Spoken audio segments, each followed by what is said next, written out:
Chapter 250 Attitudes. How could that be possible? Second uncle immediately said, your work is your own, how can you take the shared labor as personal labor? Ms. Fong took her daughter-in-law's side. She snorted. Why not? I support her. Anyone who has an opinion against that, come to me. Xiao Xian smiled. Thanks, Mom. Who would dare to speak with Ms. Fong? Also, Xiao Sanlang and the others in the family could tell that Xiao Xian was teasing the second and the third sections of the family, so they were glad to watch the show. Eldest uncle, who wanted to keep his face, did not dare to counter his wife, when his family took so much advantage of Xiao Xian and her dowry. Xiao Xian continued. I have rules for my work. You need to produce 20 pieces of a particular size and dimension every single day. Otherwise the payment won't be given. If you want to work under such strict requirements, you can do that. Second uncle and third uncle turned pale. They had no interest in doing the labor work. They were even less willing to work 20 days for free. Xiao Yunduan added, it is really hard work. We don't want you to do that. That is why we hired someone else. If we have some other easy work, we will turn to you for help. Second uncle and third uncle snorted and left. They were not interested in doing heavy labor. But they felt a bit regretful by this point. They should not have signed that paper to start with. That was not right. They felt so annoyed that they had to work for approximately 20 days for free if they ever wanted to work for Xiao Xian in the future. Ms. Fong laughed. It was a great idea. If they ever want to ask for our help, we can keep bringing up this note again and again. Xiao Sanlang laughed. That is really good. Eldest uncle frowned and glanced at Xiao Xian, sighing. But what? Ms. Fong snapped. Isn't it good that we have rules to deal with each other? Who wants to work for free? We can offer help, but they need to pay us or make an equal return. Isn't that reasonable? We would need help as well. Ms. Fong sounded so firm that eldest uncle snorted. You don't understand. Ms. Fong rolled her eyes. Then you can stop talking about it. The others simply ran away when they saw an argument coming. Seeing the scene, Ms. Fong left and eldest uncle was alone in the room. Eldest uncle was so annoyed. You know nothing. What were they all doing? They did not have any love for others. Eldest uncle got very annoyed and believed that it was Miss Qiao who had changed everyone's mind. But Xiao Xian's idea made the others in the family feel so motivated. They had a rooster to eat for dinner that night. Xiao Xiaoqi had brought one home from the mountains. She put the chicken nuggets in a large bowl, added seasonings, dried dates, ginkgo, and lotus seeds. Then, she put them in a large pot and steamed them with water. It was the best way to keep the freshness and sweetness of the chicken, and it tasted just right. Chapter 251 Hard working. There were many fish in the big water tank, so a big catfish was caught and stewed with eggplants. Xiao Xian also saw that the salted duck eggs she had marinated a while ago could now be eaten. They were not too salty. She peeled several of them. The snow-white egg whites and the oily orange-red egg yolks looked very tempting. Also there were other dishes, including a plate of stir-fried wolfberry buds, wolfberry egg drop soup, cold yam slices, cold fungus, peanuts, and green peppers. It was a table full of bright colors. There was meat and vegetables. All looked very appetizing. This was the first time they ate salted duck eggs. Everyone praised them, especially the oily salted egg yolk, which everyone loved. Xiao Xian decided to buy some tofu the next time she met a tofu seller. She would cut it into finger-sized diced tofu, and fry it with salted egg yolk. The taste would be very good. The following day, Xiao Dalong and the others were still going to chop mushrooms. It would mostly be done in the next 2 days. After that, they would use a saw to cut the fungus material into a suitable length, and then build a shed. With that, the fungus room would be completed. Xiao Xian, Tao Tao, Ms. Su and Yang Xiaoni continued to work in the floral field. Seeing the pomegranate tree blooming, they were all amazed. However, when the pomegranate flower bloomed, it meant that a new lipstick variety could be produced. Everyone was looking forward to it. Xiao Xian was very generous. When the lipsticks were done, she gave one to each, which was quite tempting for the ladies. Yang Xiaoni and Ms. Su helped to pick the flowers before getting down to weeding. Work hard. We will be done with the weed in a couple of days. Okay. Having exchanged a few words, they started to work hard. Xiao Xian was worried that Ms. Zhang would appear here, which might be a potential trouble. She needed to send her away. She was not going to let her in. However, Ms. Zhang did not appear. That was quite surprising. She was sure that when Ms. Zhang sucked up to her the day before, she must be planning to get something out of her. But did she give up so fast after she was turned down? Suddenly she realized that her elder sister-in-law, third sister-in-law and Tao Tao were all here, and Ms. Zhang must not want to be seen by any of them. Therefore, she did have the intention, but she also wanted to dodge the rest of the first section of the family. Xiao Xian wondered whether she was planning to borrow money from her. Ms. Zhang always took advantage of her in-laws' home, and tried very hard to move everything to her mother's house. Therefore, if she went to the first section of the family to borrow money, she would most likely be turned down. After all, she would never return it, since she intended to give away the money to her mother's home. If she could not return the money, the first section of the family would not give it. Maybe Ms. Zhang believed that if she was alone, she could be easily persuaded. Xiao Xian felt speechless. However, when Xiao Xian understood what Ms. Zhang wanted out of her, she believed that as long as she was not alone, Ms. Zhang would not ask her for money. She was not afraid of Ms. Zhang. She just did not want to get involved with her. Xiao Xian and Xiao Tao Tao managed to make 24 lipsticks during the morning. It was a blended shade consisting of red and orange color, beautiful and shining like the sun, tempting and lustful. Xiao Xian gave one to each of them. Xiao Tao Tao loved it. This is such a good shade. It should look good on the lips. Yes, but a bit too bright. I may not dare to put it on my lips. Why not? Elder sister-in-law, you can put some and wipe off a little. The four of them talked and laughed together.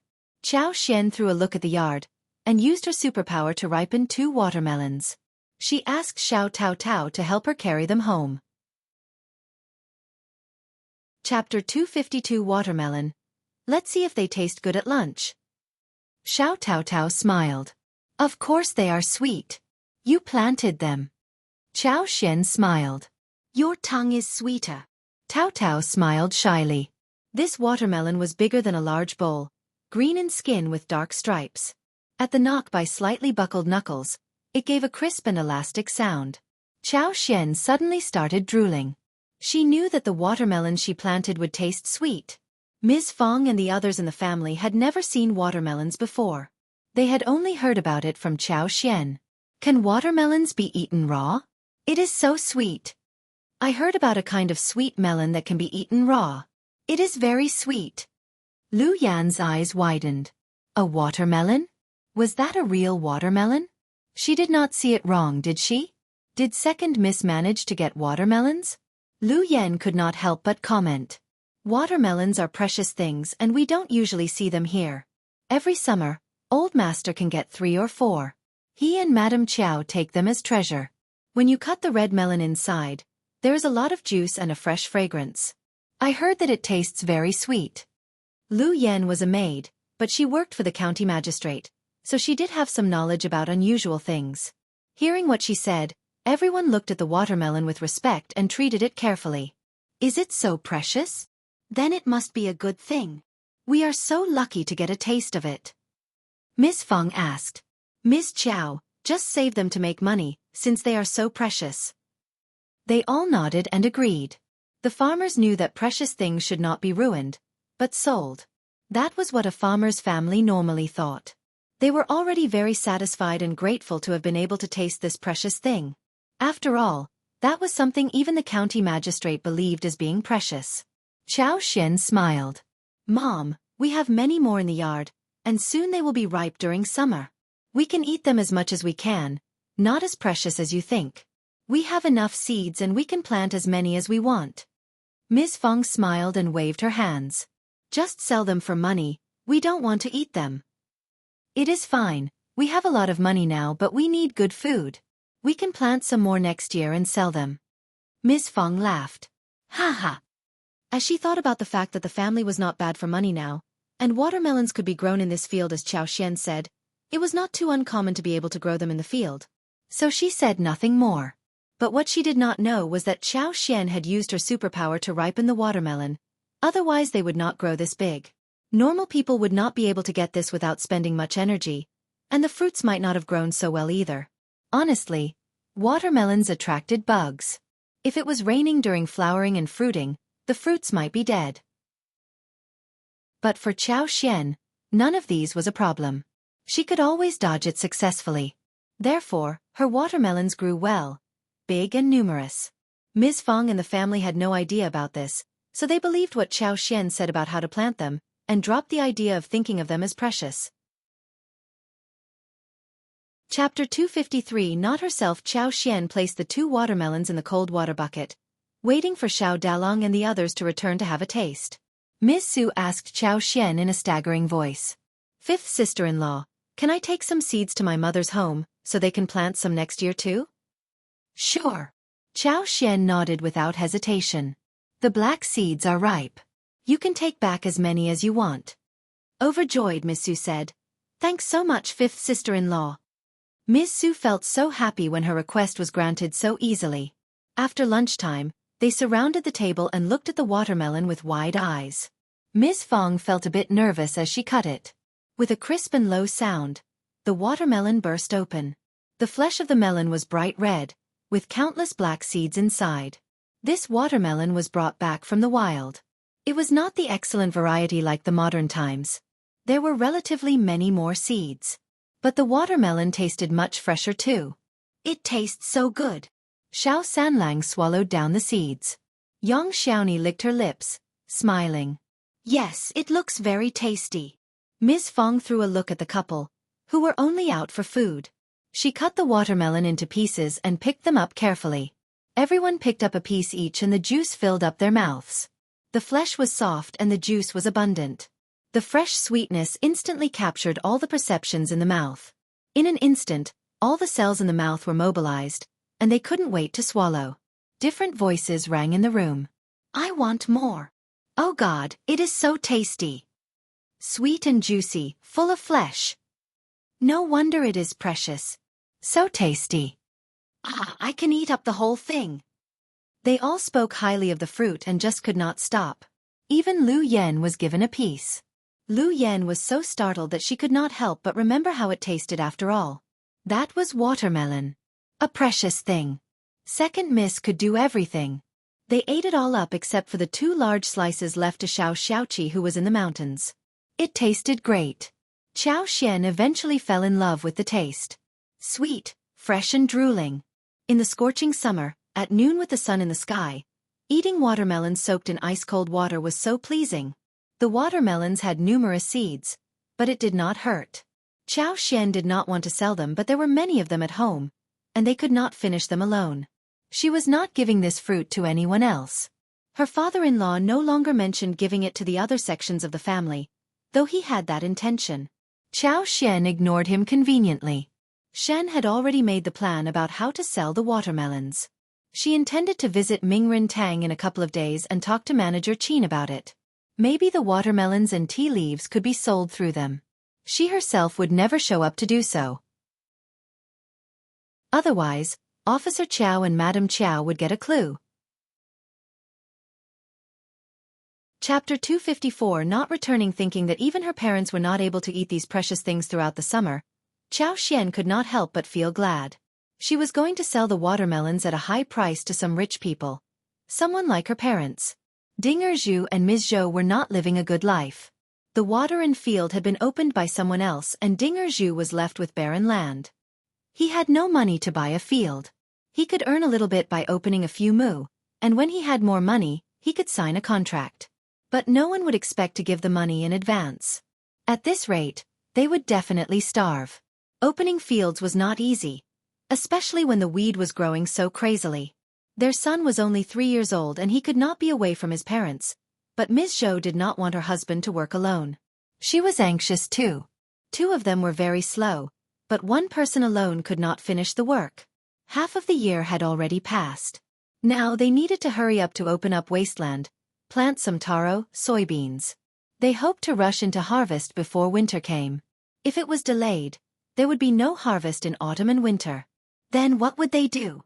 They had already made the plan. In autumn and winter, they would go up into the mountain to dig yam, and in autumn, there were wild chestnuts, date in the mountains too. They could dig mushrooms too.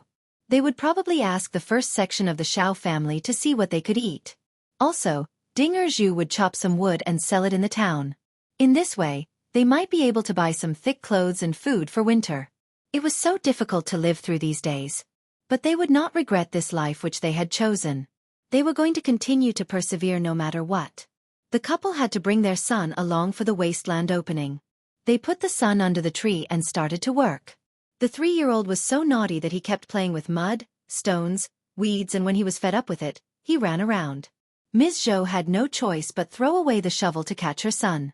Ms. Zhou felt so tired that she had to carry the son on her back all the time. In this way, she could catch him whenever he tried to run away. But the sun was too strong for the son, so he got sunstroke and developed a fever during the night. The couple got so frightened that Ms. Zhou almost passed out. Ding Zhu tried to borrow some money from his parents to visit a cheap doctor. But 5th Grandma Ding and 5th Grandpa Ding refused to give him money. 5th Grandpa Ding told him that he should apologize first before being given the money, and make the promise that he would never rebel against them again. Otherwise, he would get no money at all because he was not part of the family and could not get anything from him. Ding Er's heart was broken. He had respected his parents for more than 30 years, and that was what he got. His parents threatened him with his 6 sons' life. If he returned to the family, he would be humiliated to death. His wife and his son would suffer even more. Ding Zhu turned away without looking back. He had his teeth clenched and knocked at the door of the first section of the Xiao family. Chapter 255 Ideas.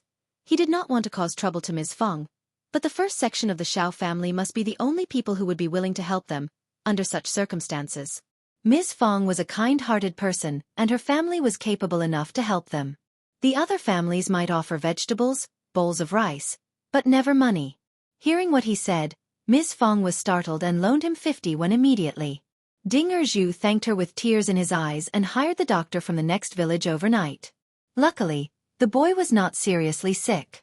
He drank some medical herb soup, and by lunchtime the following day, the body temperature dropped.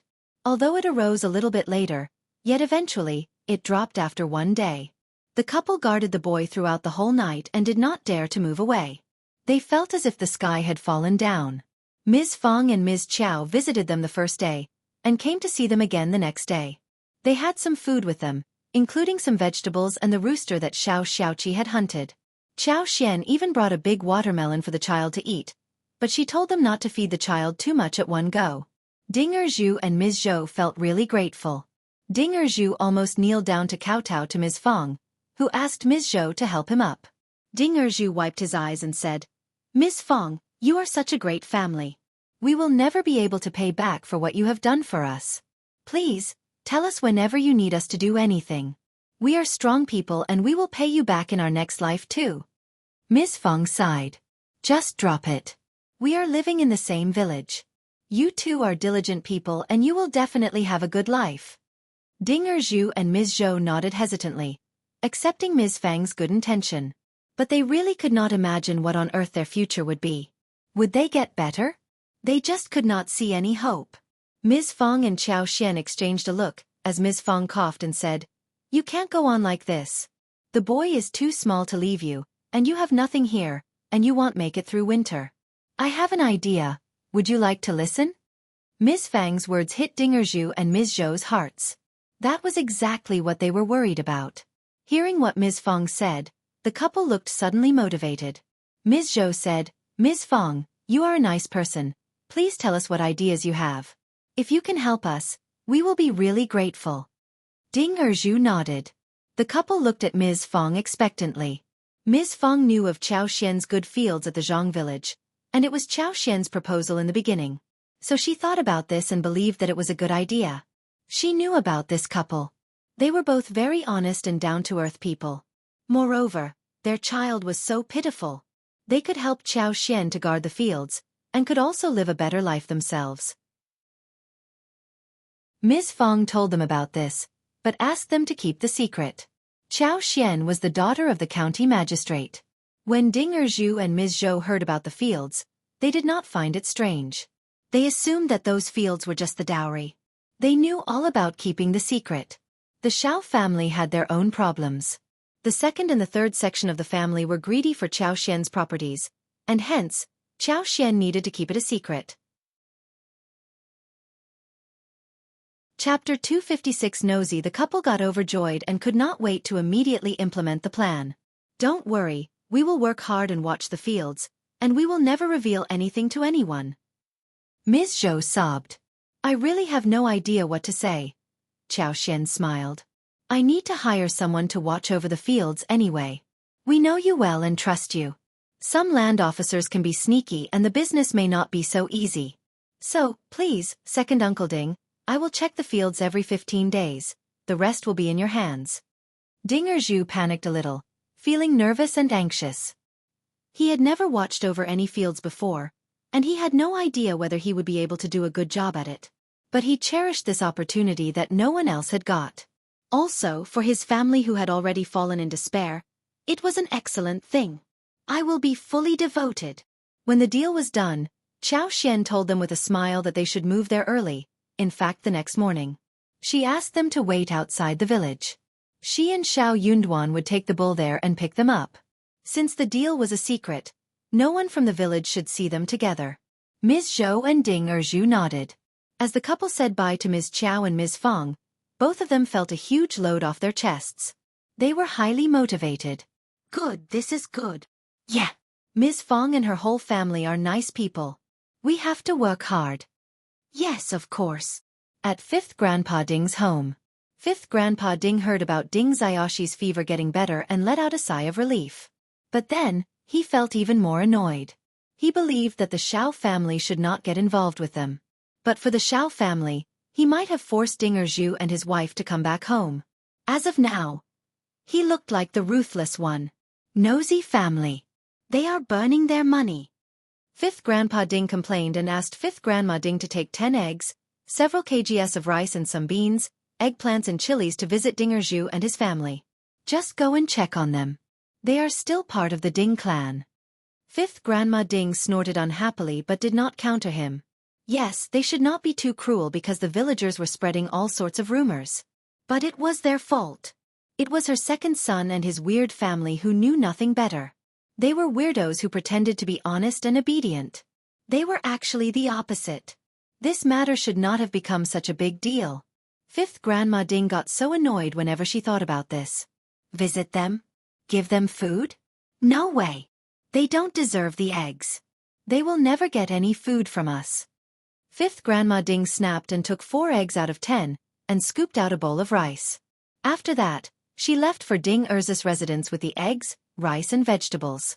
The watermelon was sweet, red and juicy. When Ms. Qiao and Ms. Feng left, Ms. Zhou asked Ding Zhu to cut it open and feed Ding Xiaoshi. Ding Xiaoshi loved it and smiled brightly. The couple tasted it too and praised it highly.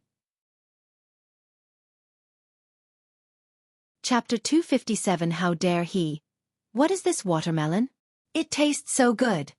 Yeah, they are so generous and friendly. Ms. Zhou even remembered what Xiaoxian had said. She mentioned specifically that they should not give their son too much of this fruit. So the 3 of them ate half and kept the rest for the evening. Xiaoxian also said that cut watermelon could not be eaten the next day, otherwise it would turn rotten and cause diarrhea. 5th Grandma Ding arrived after they ate some watermelon. The moment she walked in, the warm air of the room turned cold. The family had a bad look on their faces, including Ding Xiaoshi. 5th Grandma Ding glared at them and snorted. What are you staring at me for? Not calling me? Ms. Zhou's lips moved and then she turned away. She was silent, saying nothing as she bit the lips. Calling her? The whole family was a pack of beasts. They were not people. Ding Zhu opened his mouth but uttered no sound. He was used to being ordered around by his mother, and he subconsciously was going to address her as mother. Yet when he thought of how his family was treated, he stopped himself. You ungrateful people. 5th Grandma Ding said angrily. I am bringing you food and you are treating me like this? You are not even calling me mother? Ding Zhu sneered. I have moved out of the family and kowtowed to you. I can't call you mother. I can't afford to call you mother. You! 5th Grandma Ding shivered out of anger as she pointed at Ms. Zhou and said, You bitch! You must have told him to do so. My son used to be an obedient person but after he married you, everything changed. You bitch must have told him to behave like this. You have caused so much trouble to my son. Are you satisfied by what you have got now? You will have to pay for your deeds. I am going to pay for my deeds. Ms. Zhou screamed. I can bear the payment, but will you be able to bear the consequences? Are you afraid? How dare you? Fifth Grandma Ding continued to snap and started to roll up her sleeves to hit Ms. Zhou. You bitch! Ding Erju suddenly stopped her and responded with a sunk face. Just go home. You don't have to take care of us. Also, we don't need your stuff. Just take it back with you. Fifth Grandma Ding looked at Ding Erju with disbelief. Her lips were shivering but she just could not utter a sound. Her son was always obedient and did not dare to disobey her. She never believed that him moving out of the family was a big deal. She never thought that an obedient person like him would ever achieve anything good. He was just a stupid coward who would make no big deal after he moved out. She thought that he would always want to return and beg her. But it was not until this moment did she realize that she was wrong. How dare this coward say things like this? I am going to see how much further you are going to last. How are you going to survive? I will wait and see. Don't blame me for not taking care of you. Ding Erju turned around and tried to hold his misery. His mother never liked him because he knew that he was not pleasing enough. But what he had not expected was that his mother would treat him like this. Fifth Grandma Ding sneered and was about to leave, when she saw Ding Xiaoxia bending over the short table, trying to put some melon with seeds into his mouth. Chapter 258. Confused no longer. Ms. Zhou saw that too. She went to catch her son and pacified him. Just calm down, we will eat it later. The sweet scent of melon spread around. Fifth Grandma Ding could not help but swallow down her saliva.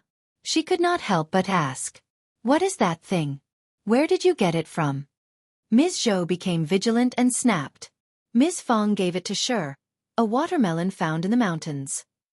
No one had ever seen a melon in the village, nor had anyone heard about melons at the Xiao family's yard. So Ms. Zhou thought that the melon was found in the mountain by Xiao Xiaoqi. Fifth Grandma Ding snorted but could not move her eyes away from the watermelon. Ding Xiaoxi's fingers had dug out a piece, and the sunk part was filled with watermelon juice, which made it look really tasty. Fifth Grandma Ding wanted to have a taste of it but she did not want to say it.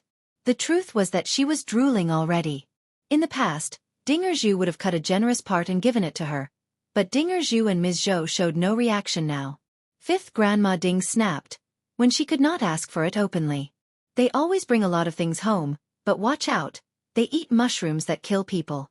This must be a horrible thing too. Ding Erju and Ms. Zhou got angry.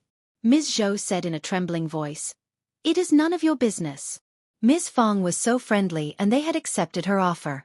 They did not need to hear any comments from others. Ms. Zhou mustered up her courage to counter her mother-in-law. Fifth Grandma Ding got annoyed and snapped at Ms. Zhou. Ding Erju could not stand that anymore and dragged her out. Fifth Grandma Ding shouted some more and finally left. She mumbled, heartless people, don't even let me have a taste of it. She could not help but feel like tasting it. Just, don't take what she said to your heart. Ding Erju mumbled. Ms. Zhou sneered. I used to be stupid, but I will not be foolish anymore. Ding Erju was stuck speechless. Fifth Grandma Ding rushed home in anger and when Fifth Grandpa Ding saw the things brought back intact, he snapped. Why are you bringing them back? Fifth Grandma Ding sneered. They are hanging out with Ms. Fong. They don't want our things. They just turned me down. Do you think I should have still pushed it to them? Fifth Grandpa Ding was startled. How could that be possible? Why not? Fifth Grandma Ding sneered. Maybe you can have a try? Fifth Grandpa Ding fell in silence. He sighed. How could it have become like this? The following day, the first section of the Xiao family ate breakfast. Afterwards, Xiao Tao Tao took Ms. Su and Yang Xiaoni into the floral field for lipsticks. Xiao Xian and Xiao Yunduan went on the bull cart and fetched Ding Erju and his family, so that they could all head towards the Zhang village. After the wheat was cropped, Xiao Xian had not seen the field but had long planned to. It was just the right time. There was no house built there, so Xiao Xian went to the land officer and paid the bill for Ding Erju and his family to settle for the time being. Chapter 259. Fields. Xiao Xian had bought 5 mu of fields. She still needed to build a yard and plant some stuff. Since Ding Zhu and his family were here, a simple house could be built first for them to settle down. Xiao Xian needed to make a good plan about how to build the yard. They could have 3 wooden rooms built for his family. Before winter arrived, she was going to have a large house in the huge yard built for Ding Zhu and his family, who should be used to the work by that time. Everyone was eating at the Zhang village. Zhang Xiaofeng and Zhang Chunlai came to greet them happily upon hearing the news. It was always Xiao Yunduan who dealt with guests. In this era, women were always looked down upon and could not keep control of the situation. For another, Xiao Yunduan was the cultivated talent who would subconsciously attract some respect from outsiders. Thirdly, since Xiao Yunduan usually had no expression on his face, he looked very intimidating. Xiao Yunduan glanced at the couple and greeted them, introducing them to Ding Zhu and Ms. Zhou. This is my uncle and aunt-in-law, and they will be living here from today on. They would be in charge of the business here. You know this place well, so please take good care of them. Upon hearing the words, the faces of Zhang Chunlai and the other 3 people changed, especially the 2 women, who could not conceal their expressions. Okay, don't worry, boss. Yes, we will definitely take good care of them. When Zhang Xiaofeng and Zhang Chunlai were asked to temporarily watch over the renters, the couple, and everyone in their family, was really pleased. They were also tenants, but the tenants in charge were different from other renters. Ordinary renters always sucked up to the ones in charge. They even tried to have competition among themselves, trying to find a winner. But they soon realized that they did not have to have competition between themselves anymore, because the boss relatives had appeared in front of them, and they themselves had fallen into the stage of ordinary tenants. They had no way to compete with them. They could just offer some help to this new uncle, who barely had any idea about the situation here. If he could say some good words in front of the boss, then it would be great. As they thought about this, they felt slightly better.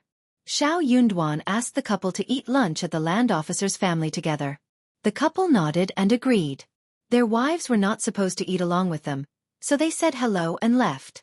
After lunch, Xiao Yunduan and Xiao Xian took Ding Zhu, under the guidance of Zhang Chunlai, for the trip to the field, showing the rice cultivation. Crops were farmers' life, and everything related to grain was critical for the tenants throughout the whole year, so everyone took good care of the crops and the land. Xiao Xian had used her superpower to make the crops grow secretly. Though there was no big difference, the rice would definitely grow stronger, better and not bug-ridden. Those long soft leaves were dangling, looking really beautiful and radiant, so lively that Xiao Xian felt very satisfied. Soon, Xiao Xian bid farewell to Zhang Chunlai and his partner. As she was talking, the 2 of them nodded whilst glancing at Xiao Yunduan. Xiao Xian could not help but laugh. In other people's eyes, Xiao Yunduan was the real boss, whilst she was just the boss wife. Chapter 260 Words After all, what did women know? Xiao Yunduan said, my wife says that you can go home now since everything here is sorted. All you need to remember is that you have to listen to my wife's orders, and to take care of the fields whilst helping my uncle with the work, and you will be treated well. These words were exactly what Zhang Chunlai and his family needed to hear. Feeling assured, Zhang Chunlai smiled and said some flattering words, before leaving politely. Ding Zhu let out a sigh of relief and wiped the sweat on his forehead. He laughed bitterly. Nephew, am I going to be in charge of these tenants? I am not very sure about it. What if I ruin your business? I will. Uncle Zhu, don't worry about it. Xiao Xian smiled. Actually, the tenants take good care of their respective fields. All you need to do is to stay here and guard them, in case they cause some trouble. You can leave the rest to the others. If you need anything or run into anything that is not good, just tell us about it. Xiao Yunduan nodded. Yes, what you need is to stay here so that the tenants would be careful about their work. It was their food they were taking care of. Ding Zhu felt slightly better and smiled. Oh, that will work. What Xiao Yunduan and Xiao Xian had not expected was that Ding Zhu had come up with a different idea. What he interpreted was that he did not need to take care of the fields, because the tenants would take care of the crop themselves, and that what he needed to do was to watch their moves. In case if there were any rows or lack of diligence, tricks, etc., he should reveal them to Xiao Xian and Xiao Yunduan about the strangeness. What they did not expect was that due to Ding Zhu's habit of watching the tenants, he got a deep understanding of what those tenants were like, because of which, in future, Xiao Xian and Xiao Yunduan would dodge a huge crisis accidentally. Is this the only thing I need to do? Anything else? Just leave it all to me. Ding Erju added. It seemed that he had taken a huge advantage of the couple and that made him feel unbalanced. Xiao Xian thought for a while and smiled. We are going to see the land where the houses are going to be built. If you have time, you can help me work on the land. Ding Erzu's eyes sparkled and he smiled. Sure, no problem. Xiao Xian avoided Zhang Chunlai because she was worried that the tenants would keep the secret even if they met them. So they should be kept away. In this way, when Ding Erzu was introduced to the tenants, Ding Erzu's influence would be set up. Otherwise those two people would look like Ding Erzu's guides. They met several tenants who talked about their situation. Xiao Xian felt slightly better knowing that nothing serious happened during this period. Later, the three of them went to visit the land they had bought. That land was close to the Zhang village, located at the foot of a mountain, which had a few small hills. That was where the house for Ding Erzu's family would be built. Xiao Xian gestured with her hands and said that the new house would take up 3 mu and the remaining 2 mu will be the hill, which could be developed into a crop yard. Xiao Xian gave Ding Erzu 5 liang to settle down, which included the money for building the house. Chapter 261 assured the cooking utensils, rice and flour and daily necessities were bought. They could buy vegetables themselves, and also could raise chickens and ducks. In this way, they would be able to settle down properly. 5 liang could make them buy a lot. The family could easily live on it for 3 or 4 months. Ding Erzu did not turn the money down. He had nothing in his hands. Feeling burdened, he sobbed as he held the money in his palm. Nephew and niece-in-law, please count it against our salary. We can't ask you for any more money. Xiao Xian smiled. In that case, count 2 liang out of it as wages. The house building is not counted. When the house is torn down at the end of the year, we can still use the wood. A piece of wood with a width of 30 centimeters and a thickness of 2 centimeters cost less than 21.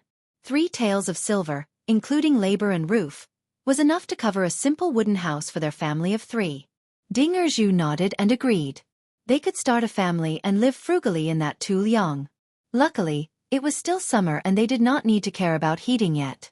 Xiao Xian decided to pay them 1 liang a month, and with the first 2 months excluded, the salary would be given starting from the 3rd month. Ding Erzu was startled, saying that it was too much and refused to accept it. Xiao Xian smiled. Just take it. I have a lot of work for you to do in the future.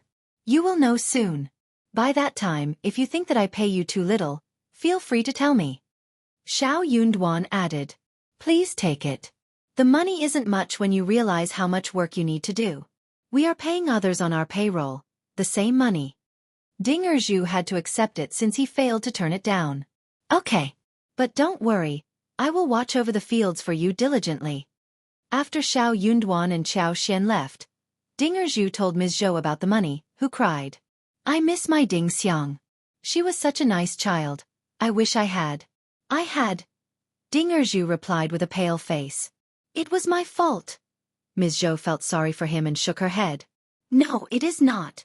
Anyway, let's just drop it. The couple sobbed, looking at each other for a while. Xiao Xian felt her heart feel lighter when she was done with this.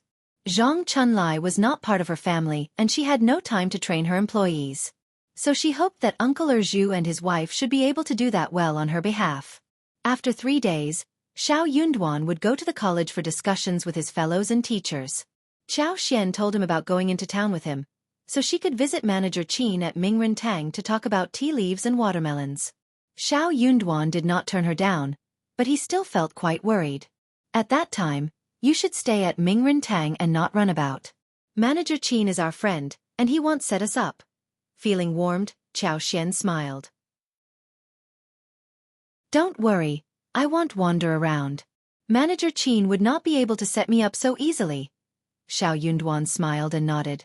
The following day, Xiao Xian continued to work on the lipsticks in the floral field. Soon the Yuezhing family should come to fetch the goods. She was going to stop the work of lipsticks after she had 1,200 pieces ready.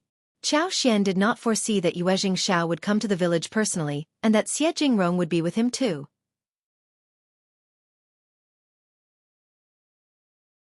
Chapter 262 Xianxia. Here Xianxia and Xie Jingrong took the lipsticks home, but they were not even enough to share with their own families. All of them felt so attracted to the novel things. The lipsticks looked beautiful and were handy to use. There was a small scent of flowers that drew women's attention completely towards it. Young ladies and madams were also happy to have them. Those who had not gotten anything kept asking the two of them about where to get more of these. They were ready to pay whatever amount. Xie Jingrong had expected that girls would take to this thing, but he had not thought that they would be so attracted by it. He was troubled by his sisters the whole day. He entrusted Xianxia with the work. It was his business anyway. Xianxia was both happy and troubled. The way lipsticks were received fell beyond his anticipation. Those ladies were all greedy for the lipsticks and they did not care about the cost. What they wanted was to simply get it. This was going to be a huge business. But Xiao Xian was the supplier, and she needed to be able to give him enough goods. After telling his sisters and his sisters' friends and relatives, Xianxia used his own money to start the business. He rented the stores, hired workers and booked tubes, as well as followed the secret instructions given by Xiao Xian, trying to keep the whole thing from leaking to anyone. The Yuezhing family was also quite complicated. They had two sections of the family. He ranked third and belonged to the first section of the family. His elder brother was the lineal grandchild of the whole family. But his father ran into an accident 5 years ago, and he was so badly injured that he was still convalescing in the wingyard. His mother was so worried about him that she spent the whole time taking care of him. His elder brother was in charge of the business line in the northwest, and he barely spent any day at home. When the first section of the family was confronted with such a situation, the second section of the family started to get ambitious. Especially when he heard about some gossip from his father's generation. His second aunt-in-law, namely Ms. Mi Jr., was the niece of his grandma Ms. Mi Sr.'s family. But his grandma took her home and hence, she grew up with grandma. Ms. Mi Jr. was ambitious and intended to seduce his father, but he turned her down. He told his grandpa about arranging a martial connection for her. Hearing that his father was going to establish a martial arrangement for her, Ms. Mi Jr. took the risk and planned to get herself pregnant.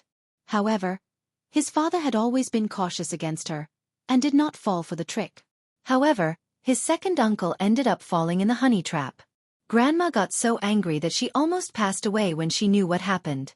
Her niece had become a woman who seduced a man, and worse, that man was her son. If she revealed the news to the public, she would be totally humiliated. However, second uncle did not propose marriage to Ms. Mi Jr.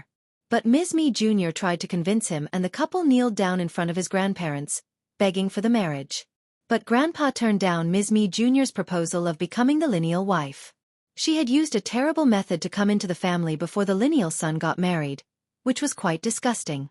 Therefore, Grandpa sent her back to her own family, and arranged a martial arrangement for his father, who married his mother. 3 months after his mother was married to the family, Ms. Mi Jr. managed to become second uncle's wife. His mother had no idea about what she did earlier, and she kept sucking up to her, so his mother treated her true-heartedly. After all, they were sister-in-laws. But disasters happened. They were never on good terms with each other. Ms. Mi Jr. was always in a shadow under his mother, but she knew his grandma well. So she kept serving his grandma and sucking up to her. After a long while, his grandma started to like her more.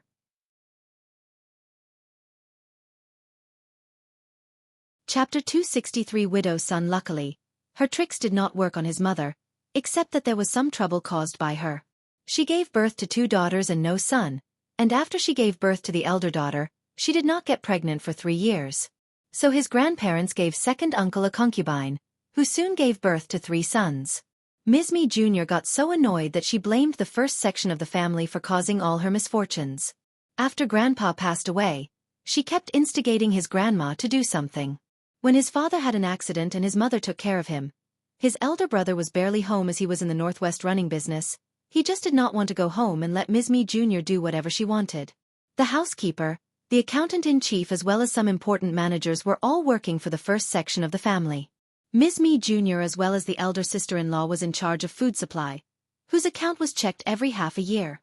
Therefore they would not be out of the first section of the family's control. So they did not care about the small troubles she caused.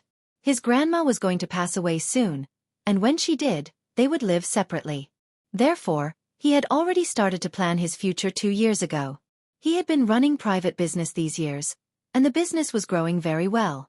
After they separated in the future, he was going to integrate the business, which was sure to grow well.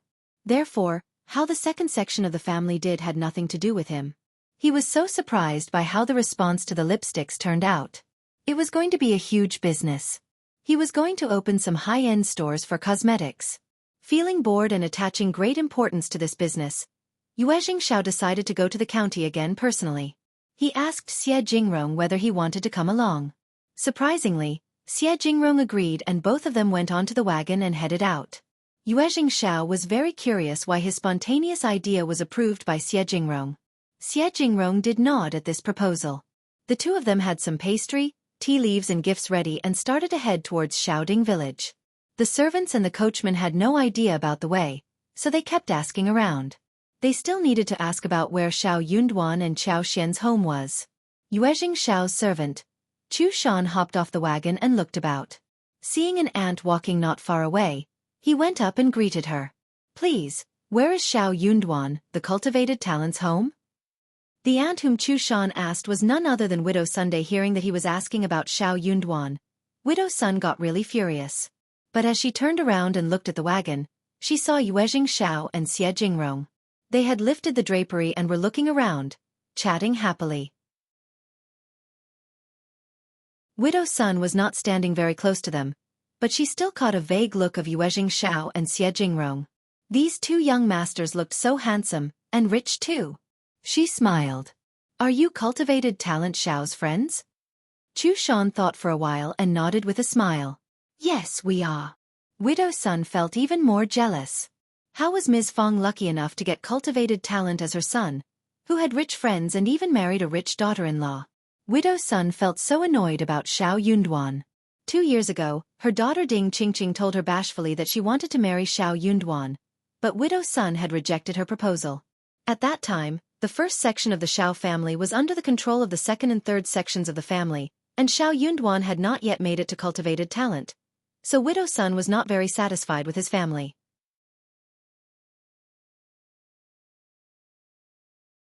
Chapter 264. Hoke. She had not only turned down the idea, but also snapped at her daughter, telling her never to mention it again. Ding Qingqing admired Xiao Yunduan and felt a bit sad about her mother's scolding, but she was an obedient girl, so she dropped the thought. However, Xiao Yunduan became a cultivated talent and the first section of the Xiao family got better and better. Widow Sun could not help but feel regretful. Ding Qingqing felt even worse. But he was already married and the mother and the daughter did not mention anything about it anymore. However, the more Widow Sun thought about this, the less she liked Xiao Yunduan and the first section of the Xiao family. Widow Sun wished that they would just run into trouble. Seeing these two good-looking and well-dressed rich young masters, Widow Sun came up with an idea and smiled at Chu Shan. "Come with me then." Chu Shan scratched her head and smiled. "You can just tell me where it is, you don't have to be our guide." Widow Sun waved her hand as she smiled. "It is okay, we are good friends with the Xiao family, we always help each other." Chu Shan felt that she was a kind-hearted person, so he thanked her and accepted the offer. Chu Shan passed on the message to his own young master and young master Xie. Xianxia did not think that was a big deal, so he asked his coachman to follow the woman. Widow Sun smiled proudly. She was leading Xianxia and Xie Jingrong back to her own home. "Come off the wagon, let me tell you a story." Xie Jingrong frowned and asked Widow Sunday, "Aunt, is it the Xiao family's home?" "Just get off the wagon first, you two." Widow Sun smiled brightly. She would have grabbed Xie Jingrong and Xianxia if she had been any closer. "You couldn't have known that the Xiao family is going through trouble right now, and it is not very convenient for you to go there. You can have a seat at my place first, and I will tell you the details. After that I will fetch Duan here from the Xiao family, okay?" "What? Trouble?" Xianxia and Xie Jingrong were startled. They were so surprised. But they would never think that they ran into someone who did not like the Xiao family. Widow Sun added, "Just get off the wagon, young masters. My Duan is very happy to receive you. He will be very happy to see you and he will also be disappointed not to see you. Please, come to my house and have some water, I will help you get him here." Widow Sun managed to get Xianxia and Jingrong off the wagon and walk into the house. She was so happy. Xianxia and Jingrong had never expected a woman they ran into on the street would make up such lies. So Xianxia, who was Chao Xian and Xiao Yunduan's partner, was very anxious. What if something stopped their deal from happening? That would be a horrible thing. Therefore, he was definitely going to meet Xiao Yunduan and ask him what was going on, so he could offer some help. Widow Sun guided the two men into the yard and called out, "Qingqing, we have guests. Come and serve them tea." Ding Qingqing was busy sewing shawls when she got confused and rushed outside. "What guests?" As she looked up and saw Xianxia and Jingrong, Ding Qingqing could not help but feel nervous. She turned shy and lowered her head.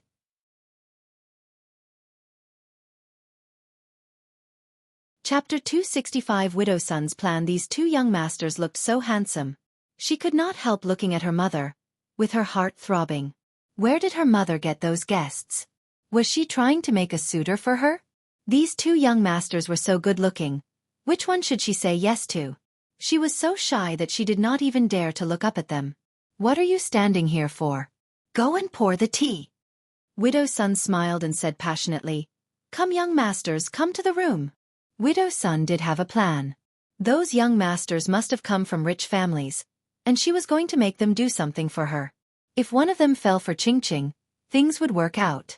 If that did not happen, it was still fine. They would have no evidence about what happened inside the room.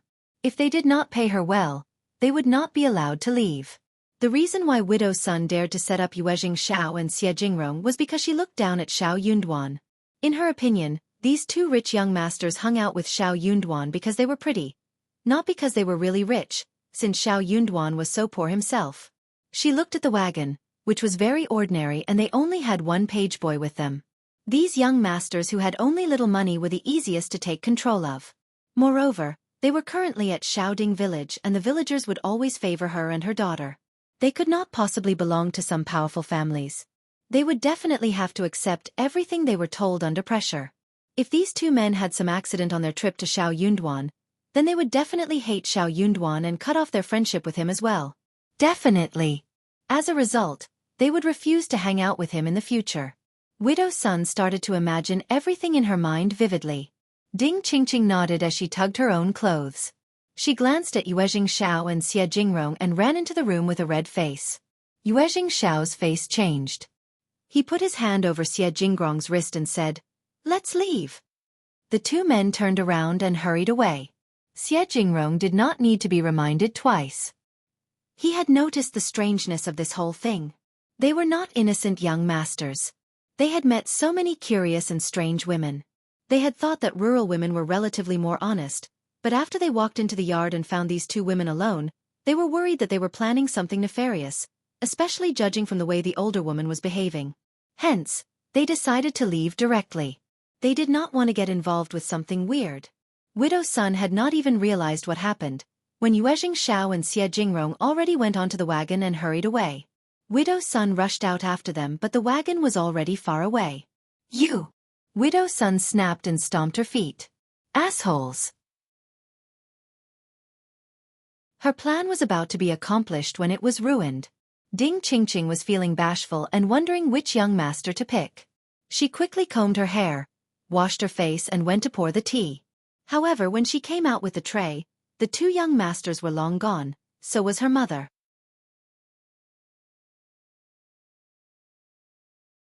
Chapter 266 Guests. Ding Qingqing was confused.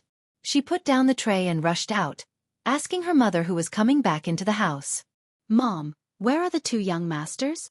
Widow Sun clenched her teeth and shouted angrily. "They are gone. Stupid people. Just leave them alone." Ding Qingqing. "Well, didn't you invite them in?" Ding Qingqing was confused. She had thought that they were the suitors her mother had found for her. Confronted with her own daughter, Widow Sun could not help but shout angrily. "Just don't mention them ever again." Ding Qingqing. She was angry, shameful and annoyed. She felt so humiliated that her eyes turned red. All she needed was to find a good suitor. But why was it so difficult? These two good ones were also gone. Seeing that no one was coming after them, Xiao and Xie Jingrong let out a sigh of relief. Xiao complained to Chu Shan. "Look who you found." Chu Shan had no idea what was going on.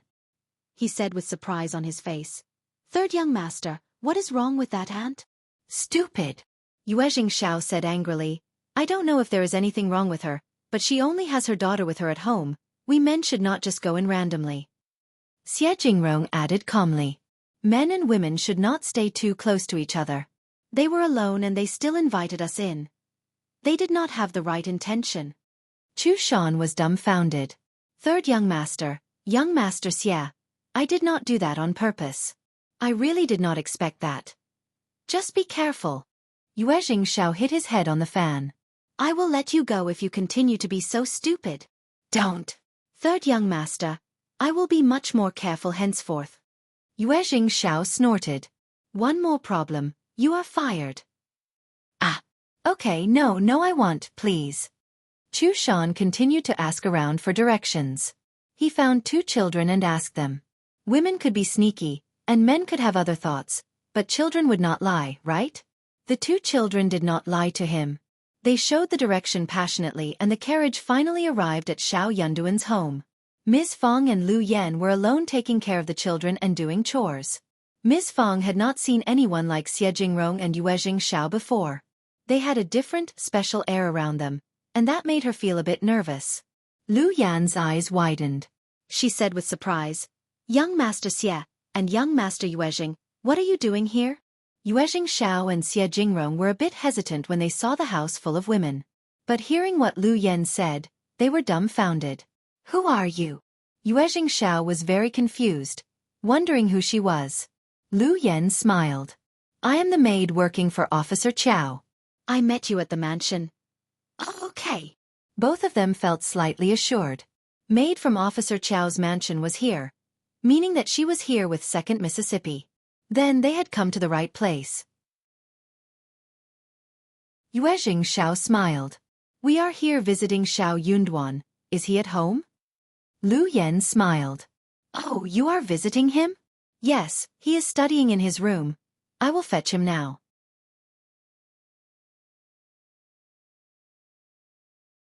Chapter 267 Beneficial Things. Hearing that the 2 men were asking for her son, Ms. Fong thought that they were her son's friends he made in town. So she smiled at them and said, "Oh, you are Yunduan's friends. Come in and sit down. Our house is very shabby, please, young masters, don't blame us for that." "Thanks." "Thank you." Xiao and Xie Jingrong exchanged a look and felt assured. That was how people should react to them. This Ms. in front of them looked quite different from the one they met just a while ago. The 2 of them had just sat down when Xiao Yunduan arrived.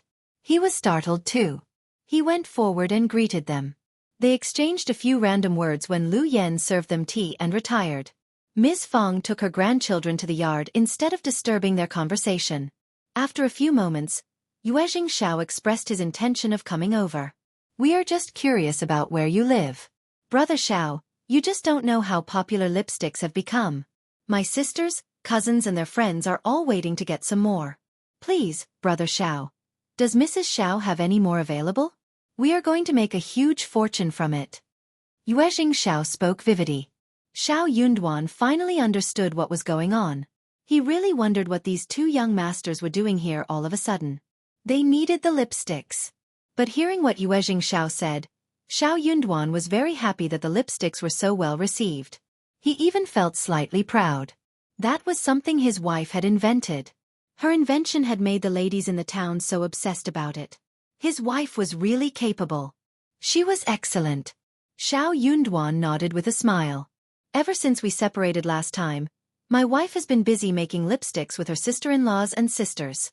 She counted a couple of days ago, and has around 1,000 available currently." Xiao cheered. "That is great." He had thought that they would get at most 500, or 600, 800 being the upper limit.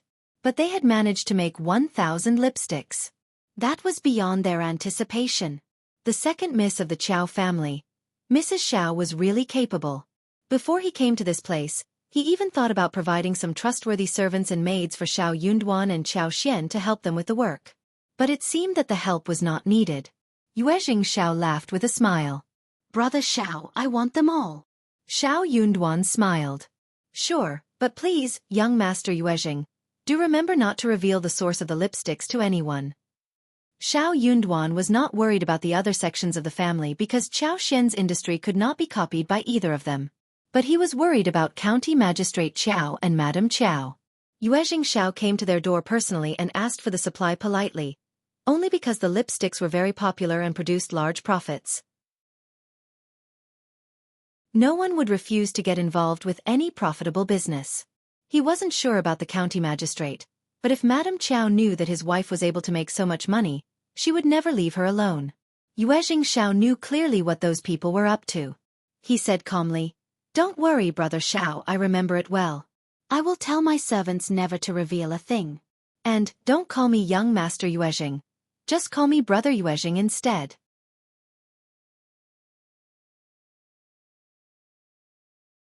Chapter 268. Not enough. Apart from doing business with them, Yuezhing Xiao found that Xiao Yunduan and Qiao Xian were good people to get on with. They were worth being friends with. Startled, Xiao Yunduan nodded. "Okay, greetings, Brother Yuezhing." "Greetings." The three of them exchanged a few words before Qiao Xian returned. Yuezhing Xiao's eyes were sparkling, as he asked politely how big the production number was. Qiao Xian smiled. "Young Master Yuezhing, you can take away 1,200 lipsticks. The roses are no longer blooming, but other flowers can replace them. We will make 500 more next month. But have you got any lipstick tubes with you?" Yuezhing Xiao nodded and then showed the box to Qiao Xian, asking her to take it. "I asked for a special design. What do you think?" Then, he offered Qiao Xian some special tools that she had asked him to find. He smiled. "I have completed my mission. I hope you can be satisfied, Mrs. Xiao."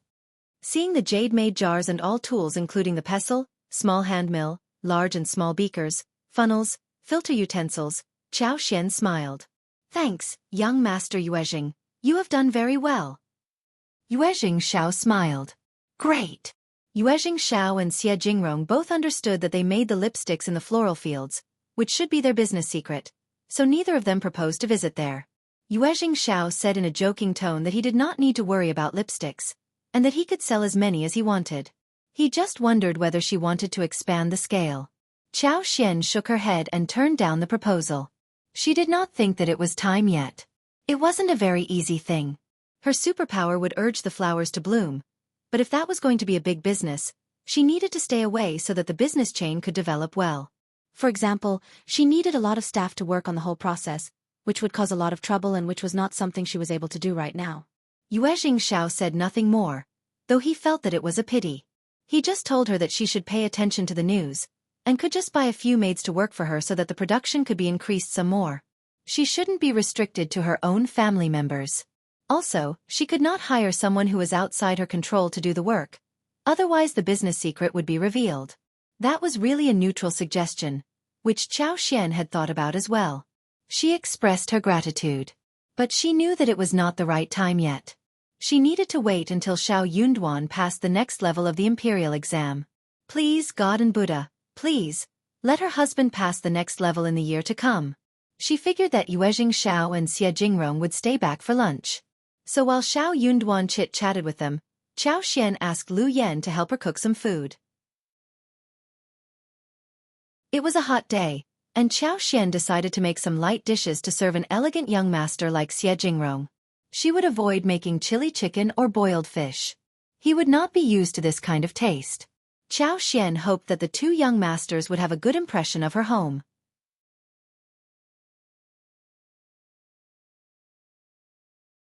Chapter 269. Broad-minded brother Xiao Xian thought for a while, and instructed Lu Yan to kill the chicken.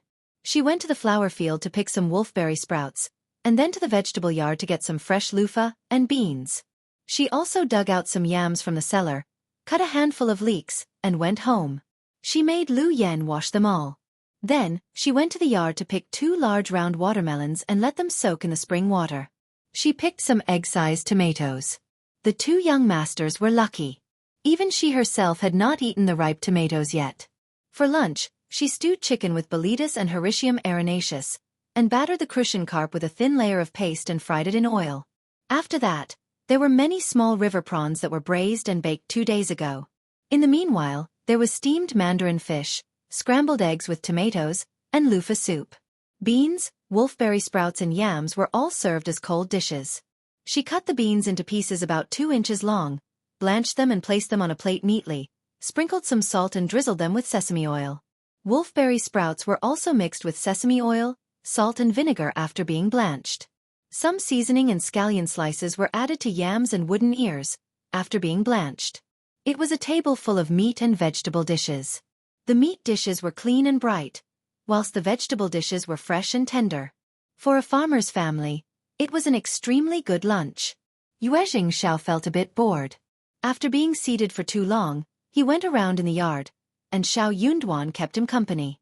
Xianxia laughed when he saw the spring in the backyard. "Brother Xiao, you are really excellent to have got the spring. It is fun to watch." Xiao Yunduan smiled. He didn't think that it was fun, just handy to use. Not far away from the spring, there was a half-man-tall tank that drew their attention. Xianxia went forward and his eyes widened. "So many fish.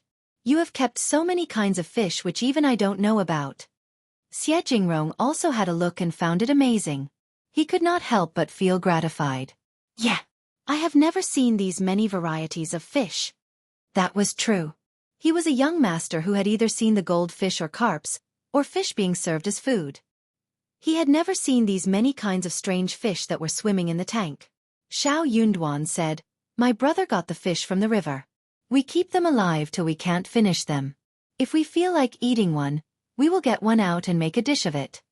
"That is cool. Look at the hopping fish. They must taste really good." "Brother Xiao, your home is fun." Xiao could not help but feel a bit envious. Jingrong raised his eyebrows and walked towards a wall. He was looking at the pots of orchids on the shabby wooden shelf in full concentration. Xiao was attracted. "Wow, these are orchids, they are so lively too. Vividly growing." Xiao Yunduan smiled. "These are brought from the mountains. They look beautiful, so they were planted here." Jingrong sighed. "Brother Xiao, you are so broad-minded.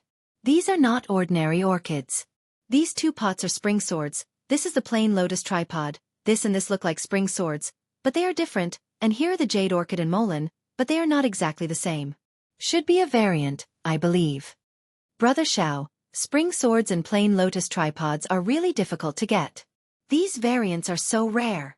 Not many people are able to get one variant for one single plant throughout their whole life. Brother Xiao, your flowers are worth a lot of money, judging from the leaves, shapes and colors."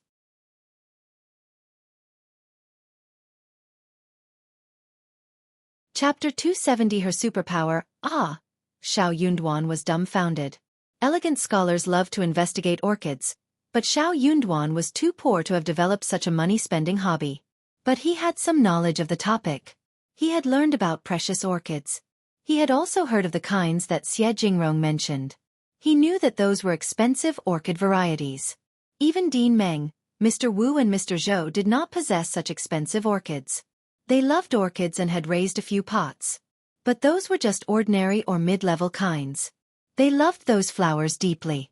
Xiao Yunduan also understood that variants of precious orchids were even more valuable. Just as what Jingrong said, they were a rarely seen breed. But how did he run into so many precious flowers? That was so strange. With his eyes on the orchids, he could not help but feel a bit shocked. "Brother Xia, are those orchids really?" Xiao laughed and patted his shoulders. "Brother Xiao, he would never be wrong about it. He has many floral houses where orchids are kept, and has more than 20 to 30 kinds that belong to the first-class categories." Xiao Yunduan. "Brother Xiao." Xiao laughed. "What about selling me a few pots? I will pay you well, please, give some to me."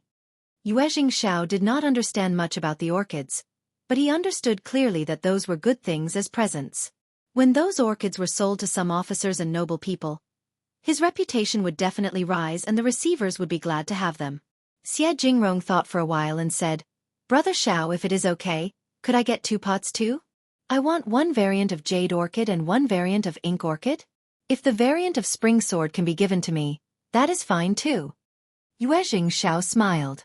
Brother Xie, that is more than 2 pots. Xie Jingrong ignored him but looked at Xiao Yunduan. Xiao Yunduan was a bit hesitant. He smiled. My wife is taking care of the flowers here. I need to talk with her. Also, we are friends. The price is totally negotiable. He could give the pots to them if they belonged to him, but he needed to ask Xiao Xian first. Xiao could not wait but urged him to ask her. Xiao Yunduan smiled and turned to find Xiao Xian. Xiao Xian got a bit shocked when she heard the news. She could not help but feel emotional. How did that happen? But that was probably because she had the superpower. Her superpower helped her to find the precious categories. Then, the superpower helped her grow the orchids and turn them into variants. Some turned excellent, and some turned bad. All of them were valuable, but some were worth nothing. Really valuable. Therefore, Xiao Xian would use her superpower to make the orchids better so that the flowers would turn precious. So, the flowers in her space must be far more precious.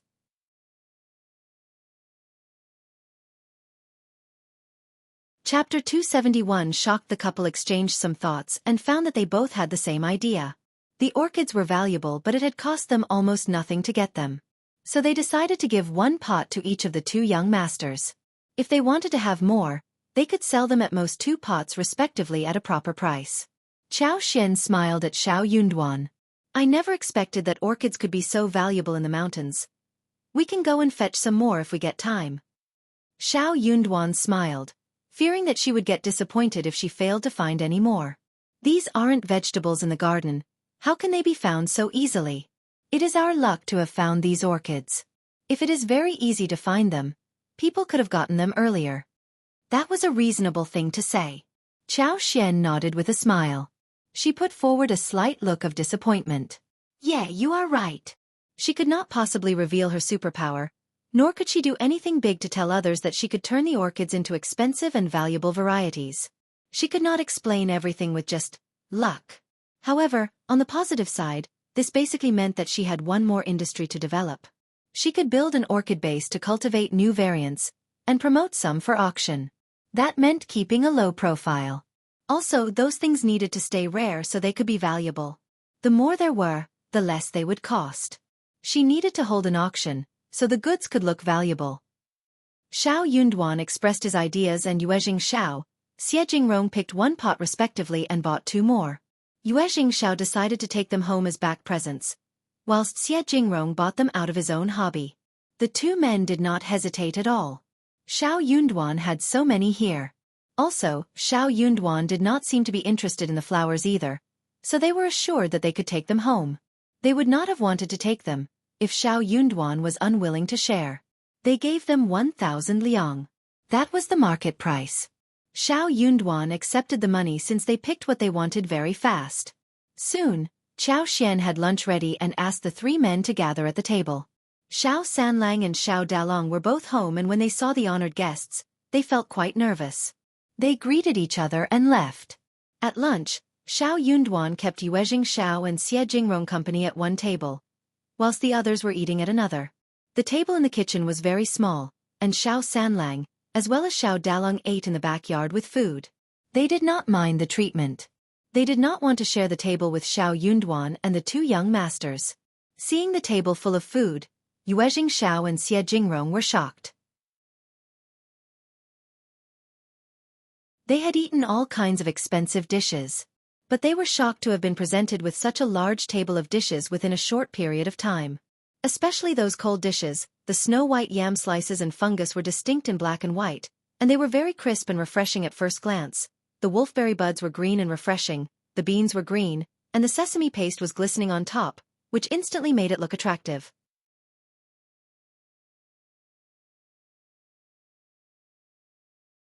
Chapter 272 Golden Sprout. There was also stewed chicken with mushrooms, which was fragrant and not greasy at all.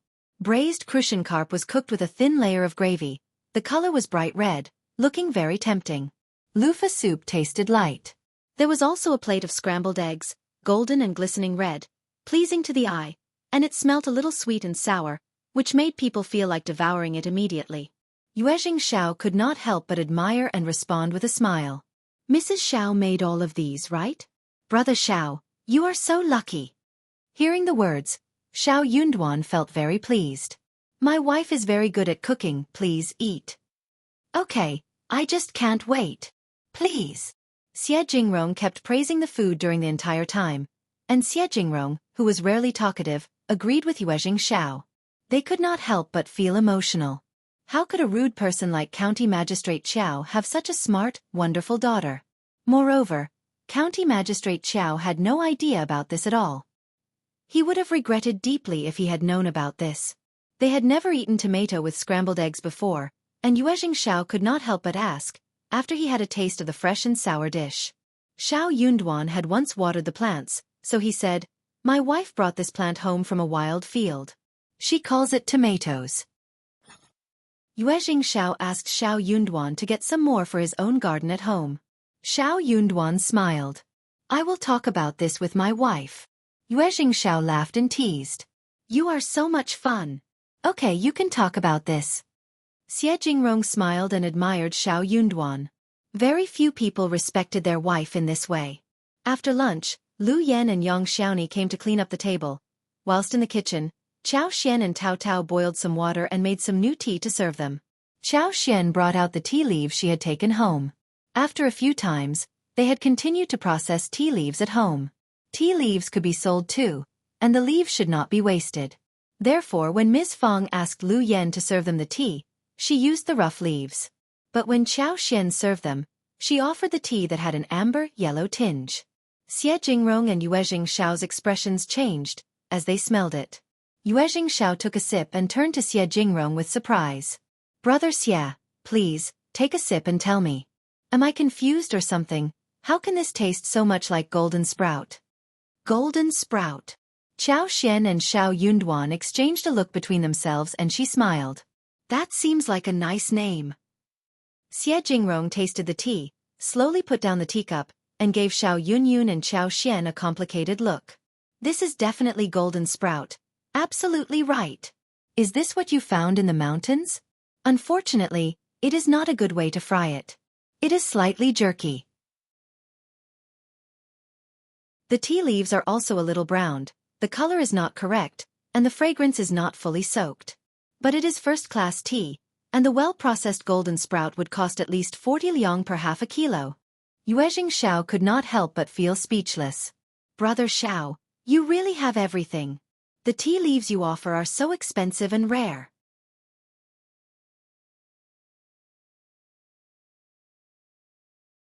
Chapter 273 Tryout. Chao Xian was shocked. So, valuable? Xiao Yunduan was taken aback too. We found them in the mountains. They smelled nice, so we brought some home for processing. But how could this be golden sprout? It wasn't a very commonly heard name either. Chao Xian had some knowledge of other categories, like Long Jing of West Lake, Bilyuakan of Dongting and others. But she had never heard of golden sprout. Chao Xian's eyes sparkled. She smiled. Let me serve you another kind of tea. They knew what golden sprout was. Then they might even have some idea of what this one was. Therefore, when Xiao, Xie Jingrong and Xiao Yunduan were talking about golden sprout, Chao Xian came with 3 other kinds of tea with a smile. She said, Please have some tea. Xiao and Xie Jingrong became quite curious. Xiao had the teacup in his hands, smiling. I don't think there is any other tea that can be better than golden sprout. Good tea leaves are very difficult to find. Xiao's eyes widened as he took a couple of sips. Lavender. This is lavender tea. Brother Xie, do you agree with me? Xie Jingrong gazed at him and nodded. He was even more shocked, but he looked calmer. Yes, this is lavender. You are truly lucky. Xie Jingrong did not believe them first, but by this point, he had to believe that they were lucky. Xiao Yunduan smiled. My brother Xiaoqi likes going into the mountains, and he is a good hunter. We wanted to get some mountain stuff, and happened to run into the tea leaves, accidentally. Lavender, the tea leaves are first-class ones too? Xiao sipped some more and said with some obsession in his voice. Of course, lavender is more expensive than golden sprout. Well-processed lavender can cost at least 100 liang half a kilo. Xiao Yunduan. They almost ruined the treasure. They processed the tea leaves from the iron pot in their kitchen. Xiao Xian sat down next to Xiao Yunduan, smiled. Young Master Yuezhing, are you interested in tea leaves business? Yuezhing Xiao's eyes sparkled as he turned to Xiao Xian. Xiao Xian continued. When we came home the other day from the mountains, we did not only get some tea leaves home. Since the leaves smelled so great, we also brought some buds with us. Those buds are all growing well. If you like it, what about? Of course I want it. Yuezhing Xiao nodded in agreement even before she finished her words. But the two kinds of tea leaves aren't very easy to plant. If you want to do it, you need to make some efforts. Yuezhing Xiao reminded her in an implied way. Good tea leaves could be hard to plant. It is fine, let's try. If we make it, we all benefit from it. If not, then we can drop it. What do you think? Xiao Xian had suspected that would happen. Easily planted tea leaves could be seen everywhere. These were expensive because they were rare. Especially lavender, which cost 100 liang, half a kilo. That was a lot of money. Xiao Yunduan smiled. If you want to have a try, let's do it. Yuezhing Xiao smiled. Okay, it's a deal.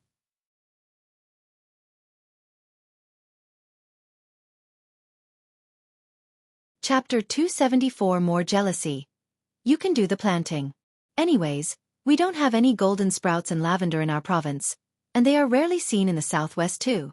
If the planting goes well, I can surely sell however much you have. Xiao Xian smiled. Okay, but I have one condition. Young Master Yuezhing, please find me a good tea leaves processor. Of course, otherwise we would ruin the best tea leaves. Yuezhing Xiao nodded and could not help but look at the tea leaves in his cup, feeling a bit concerned. A good stir-processed lavender had slender and compact strands, and the color was purple and black. The brewed tea was crystal clear with a hint of purple, very beautiful, with a sweet taste in the mouth and a long aftertaste. More interestingly, the scent varied depending on the water temperature, the fire temperature. There could be various kinds of scents coming out of the tea leaves, the scent of roses, beans, fresh olives, herbs, chestnuts, grass and so on. Unfortunately, tea leaves were difficult to process and fry, even harder to breed. Therefore the production was always so small. Much smaller than that of golden sprout. The two sides worked on the deal and decided to finalize the contract in detail. They could not finish the work within one day. The tea leaves would need more than a couple of days to come into existence. Xiao Xian and Xiao Yunduan needed to have a talk about how to continue. Yuezhing Xiao was glad. He believed that it was a trip worth the while. He trusted Xiao Xian and Xiao Yunduan, so when they claimed that they could do that, they would definitely make the tea leaves grow well. Xie Jingrong could not help but ask, "Can we take a look at the tea leaves buds?" He had drunk the tea, but he had never seen what the tea trees looked like. Yuezhing Xiao was also motivated. He smiled and nodded. What about us checking it out together? He looked at Xiao Yunduan and Xiao Xian. What else do you have? What about sharing them with us together so we can have a look at them? They were getting really jealous of what this couple had. Xiao Xian laughed and exchanged a look with Xiao Yunduan. We have 2 or 3 mews of watermelons, very sweet. What about having a taste of them? We also have 30 bee boxes and a lot of honey at home. It is really good, and we can give you 2 jars each when you leave. She had many other good things too, like the jelly, the rose and jasmine oil, gardenia oil and so on. But she decided to leave them for later. She had already created too many surprises today for them to accept. She was going to release the good things little by little. For real. Yuezhing Xiao's eyes widened. Xie Jingrong could not help but feel really surprised too. Yuezhing Xiao had been joking, but Xiao Xian did give him an answer. Of course. Xiao Xian blinked and smiled. Xiao Yunduan smiled too. Soon Lu Yan carried the watermelon into the room and Yuezhing Xiao was shocked. What a big watermelon! Brother Xiao, you really have watermelons. Xiao Yunduan smiled. Yes, we dug the buds from the mountains, and they grew well. This is more than well. It is excellent. We rarely see watermelons of this size. Look at the color, it should taste great. Yuezhing Xiao sighed and found that he was getting a bit numb in head. Xie Jingrong felt the same. His family had watermelon fields that produced fruits in summer, but they never had much yield.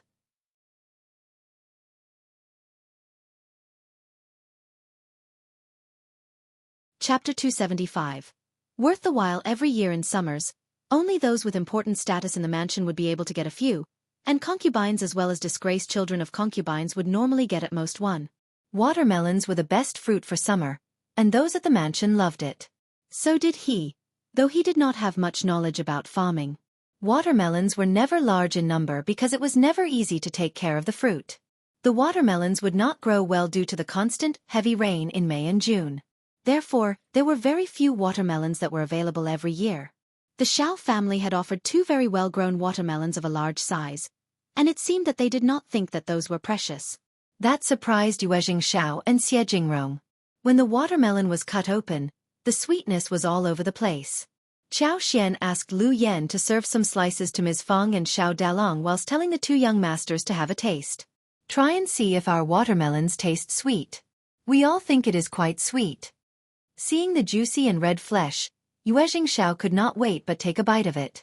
The juice went in his mouth and gave him a wonderful feeling. Xiao ate and said, "It tastes much better than the watermelons at my home. Brother Xiao, you have so much treasure at home. I would like to have 2 when I leave." Everyone laughed. Qiao Xian smiled. "Sure, we have so many in the yard." That was true. They had found the buds from the mountain, and everyone in the family was already used to seeing them grow so vividly. At first they believed that these were rare things, but now, the family treated them just as ordinary fruits. Moved, Xiao smiled. If the watermelons are all in this size and taste this good, they can sell well in the town. Brother Xiao and Mrs. Xiao, how many more do you have? Can we fill 2 wagons with watermelons and take them away? They would arrive in the town by evening if they departed early in the morning. They could sell the watermelons early next morning. It was going to be a good business day. Although 2 wagons of watermelons would give Xiao very little profit, these watermelons would definitely be well loved in this season of the year. Also, Xiao Yunduan and Qiao Xian had so much treasure and they should establish some friendship so as to strengthen their business ties. Seeing the watermelons growing bigger and better, Qiao Xian was also thinking about what to do with them. She smiled with joy. In a couple of days, we are going to have many watermelons ready. 2 wagons are definitely no problem. Young Master Yuezhing, you have solved the problem for us. I was going to let Manager Qin help me sell them. Xiao laughed. Our trip is totally worth the while. It's a deal then. I will vet someone to fetch the watermelons in 3 to what a hunt 2 iron for 1 watermelon? They had no scale at that time, and it was difficult to weigh them. So when Xiao said so, Qiao Xian agreed readily. 3 qian for 1 watermelon was way beyond what she had planned. Qiao Xian nodded happily. The 4 of them talked for a while, after which Qiao Xian handed over the 1,200 lipsticks to Xiao. She also gave 10 lipsticks to Xiao and Xie Jingrong respectively as gifts.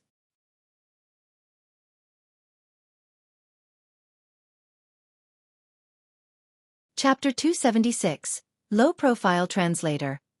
Henyi Translation's 1,200 lipsticks were worth 2,400 liang. Qiao Xian accepted the money and for a while, she felt a bit dizzy in her head. She had turned so rich instantly. When Xiao and Xie Jingrong left, they were given some first-class tea leaves, 2 bottles of honey and 4 big watermelons. Not to forget the orchids. As the wagon left the village, Xiao looked at the wagon filled with stuff, laughing emotionally. These are all good things. How can the Xiao family have so many good things? The trip is totally worth the while. Xie Jingrong added. In hindsight, we offered them very few presents. We will make it up to them later. Xiao nodded. Yes, we should. The Xiao family was lucky to have these 2 people. Xiao Yunduan, for example, was quite learned and well-mannered. He was going to have a bright future, they believed. They spoke for a while and found the Xiao family getting more interesting. Xie Jingrong whispered to himself that when Xiao Yunduan made it to the next level of the imperial exam, the Xiao family would definitely get more and more promising. After they left, Xiao Yunduan gave 2,000 liang to Qiao Xian. They had earned 4,400 liang within a day. As the notes were held in their hands, they felt really motivated. Qiao Xian smiled. We have some savings now. However, this amount of money was not enough to counter her father. So they still had to remain low-profiled. Chao Xian gave 200 liang to Ms. Fong. She accepted it and smiled. This is great. I have got enough savings now. After the autumn harvest, we will rebuild our house, so you can all have a better place. That sounds great. Chao Xian's eyes sparkled, and she smiled. Mom, you are so considerate. We have money now, and we can build a bigger and better place. Then, we can all have a happy life. Ms. Fong smiled. Yes. The house has to be very big. In a couple of years when you all have children, the house is going to be bustling. Startled, Chao Xian agreed. But she felt a bit unsure. Her third brother and third sister-in-law were so much in love with each other and they should have a child very soon. But she and Xiao Yunduan were a bit different. Chao Xian did not want to divorce Xiao Yunduan because she liked the Xiao family. Moreover, she liked Xiao Yunduan in particular. Although her father-in-law was not clear in mind, he did not affect her much. Moreover, her mother-in-law always took her side. That flaw was not so bad. Also, there was never a perfect thing in the world. She was quite satisfied with the family she was in now. But she wondered what her husband thought of her. If he did not hate her, they could just live together forever, right? When Ms. Su and everyone else returned, Chao Xian gave them 10 liang respectively, telling them that the lipsticks sold well and they were all going to get a bonus. Ms. Su thanked her happily. Yang Xiaoni was so shocked and glad to receive so much money. She smiled brightly and asked repeatedly, "Are you sure this is for me?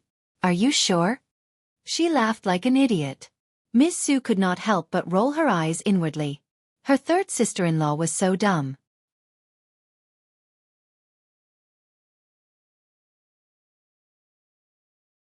Chapter 277. Annoyed Chao Xian gave Xiao Xiaoqi and Xiao Taotao 100 liang respectively. But for their company into the mountains, they would not have obtained such great tea leaves like golden sprout and lavender. Xiao Xiaoqi and Xiao Taotao knew that fifth sister-in-law was very generous. So they accepted the money and thanked her gratefully, adding the money to their personal savings. Thinking that Yuezhing Xiao would send his men to fetch the watermelons in 3 days' time, Chao Xian took out some time to visit the garden and help the fruits to grow with her superpower, so that the watermelons could grow better and faster. In the town, Yuezhing Xiao and Xie Jingrong reached the hotel around 4, when the guards presented an invitation to them. County Magistrate Chao's man, strategist Liu, had given it to them. The invitation was asking them to have dinner at Yanhe restaurant. Both of them got really annoyed. Yuezhing Xiao smiled. Officer Chiao is quite quick to find our whereabouts. Xie Jingrong shivered a little, asking, "Did he know where we have been?" The guard at the hostel said, "No. I just told them that you were out having fun." The two of them were out for fun. Officer Chiao would not suspect that. Nor would Officer Chiao get someone to follow them about. Good. Yuezhing Xiao's face changed. I think we should be careful about sending our men to Xiaoding village. Xie Jingrong nodded. They knew about the battle inside the mansion.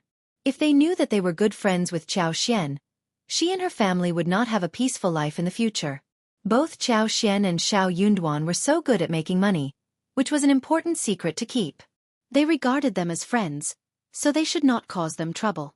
Yuezhing Xiao cast away the invitation, smiling lazily. Since Officer Chiao is providing us with free dinner, we will be there. He will continue to ask us to be at the dinner, since he is the officer of this place. The Yuezhing family were running businesses, large and noble businesses. They were good friends with some generals in the northwest. Yuezhing Xiao did not care about a small person like Officer Chiao. That was why he could not respect this person. Also, Officer Chiao was not that worthy of the respect either. Xie Jingrong frowned slightly and accepted the invitation, thinking that it made sense. In the evening, the two of them went to Yanhe restaurant for dinner.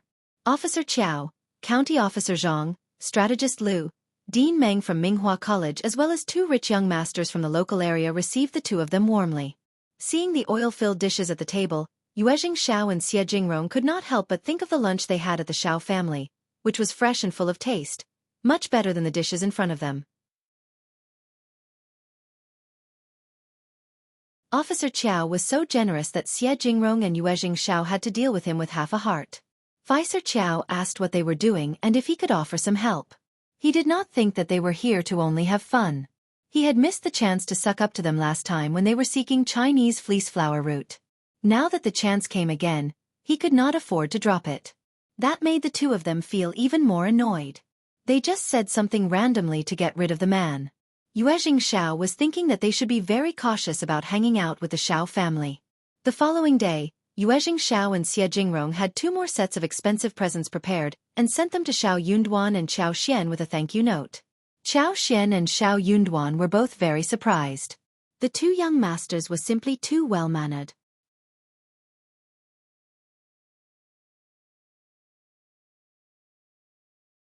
Chapter 278. Mistakes. The presents included cubulos, wild ginseng, silk, brocade and several boxes of delicate cakes. That counted up to more than a dozen gift boxes. Ms. Fong kept laughing but with guilt.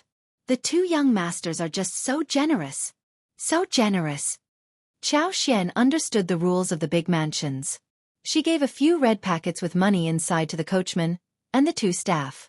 The 3 of them had not expected that they would receive red packets from a family in the countryside. They all laughed happily and developed good feelings towards the Xiao family.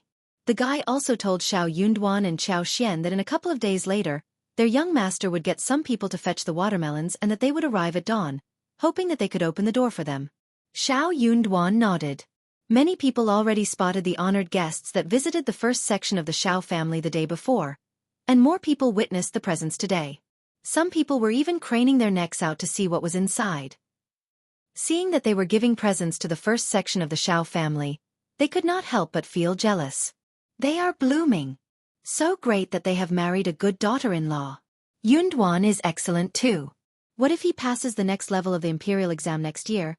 Then it would be more than just rich people who came to visit the Xiao family. True. Wow. Widow Sun also witnessed the familiar wagon and could not help but follow up. She was also among those who gossiped. Hearing those words, Widow Sun felt both jealous and angry. She pursed her lips and snorted, walking away.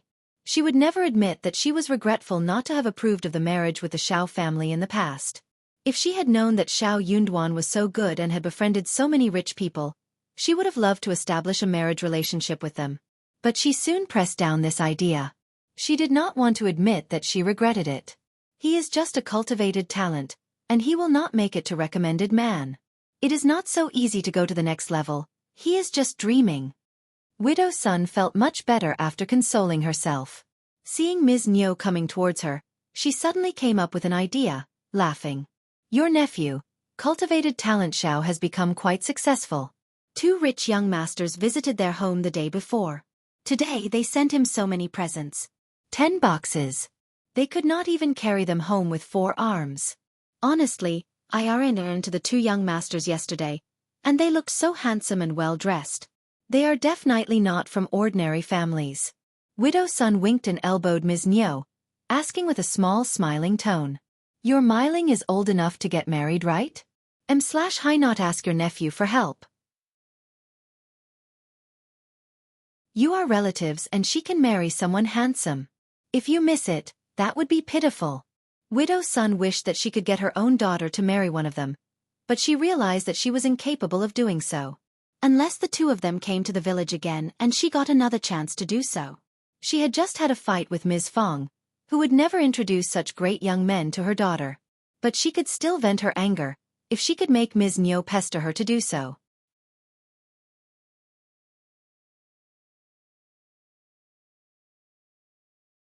Chapter 279. Interested, she was putting forward a good idea to Ms. Niu. She was. Ms. Niu was also very concerned about Xiao Myling's marriage, so she was quite moved after hearing that. Really? Tell me exactly what is going on? Those who could give large presents to the Xiao family should not have come from a bad family. When Ms. Niu heard about the gifts from Widow Sun, she soon had very greedy thoughts. But then she pressed down the idea. She understood clearly what was going on right now. Ms. Fong was too tough in her stance to share anything. Ms. Niu was very motivated to meet the 2 rich young masters. Even if she did not like Xiao Yunduan, she had to admit that Xiao Yunduan was a cultivated talent, and he should be hanging out with people from above-average families. If the 2 young masters were rich and handsome as Widow Sun said, Then any of them would be quite suitable to become her son-in-law. That should not be troublesome for the first section of the family. Xiao Yunduan and Ms. Feng should offer some help, right? They had to. Hearing that Ms. Niu was interested in her idea, Widow Sun became smug and started to brag more and more. She described Yuezhing Xiao and Xie Jingrong as special existences, who offered presents and came to visit them personally. She surmised that they should definitely be in a good relationship with Xiao Yunduan. That would make everything easy for Ms. Niu.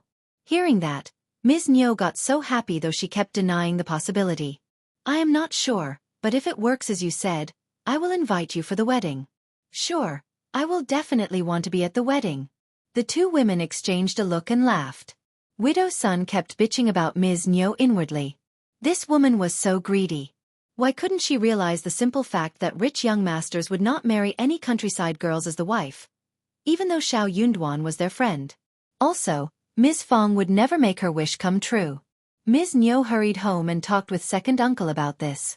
Second uncle was quite motivated as well. In their opinions, Xiao Yunduan was cultivated talent and he had a promising future. Qiao Xian was Officer Qiao's daughter and their niece-in-law. So with these two as mediators, there should be a high possibility of getting their daughter to marry one of Xiao Yunduan's friends. But they had to tell the elder uncle about it first. Therefore, when eldest uncle asked Xiao Yunduan if the guests were engaged, Xiao Yunduan was totally startled. In fact, both Xiao Yunduan and Qiao Xian were shocked. What were second aunt and second uncle thinking? They did not know where the two young masters were from, but they should realize that Xiao Meiling was not a match for any of them. Ms. Feng screamed. The couple is crazy, right? How dare they say things like this? Meiling is not a match for either of them. Eldest uncle was displeased. Meiling is your niece, and your face will also lift if she marries well. How can you demean her like this? Miss Feng rolled her eyes. Damn. Honestly, her own Tao Tao was better than that girl, and she had plenty of dowry to take along. Still she never thought about marrying her to a rich family. They were not from the same background, and if she married into such a family, she would be humiliated and looked down upon by relatives and friends. That would not be good for her. She could find a down-to-earth farmer and with dozens of good fields and a lot of money. With that, they would probably have a happy life together.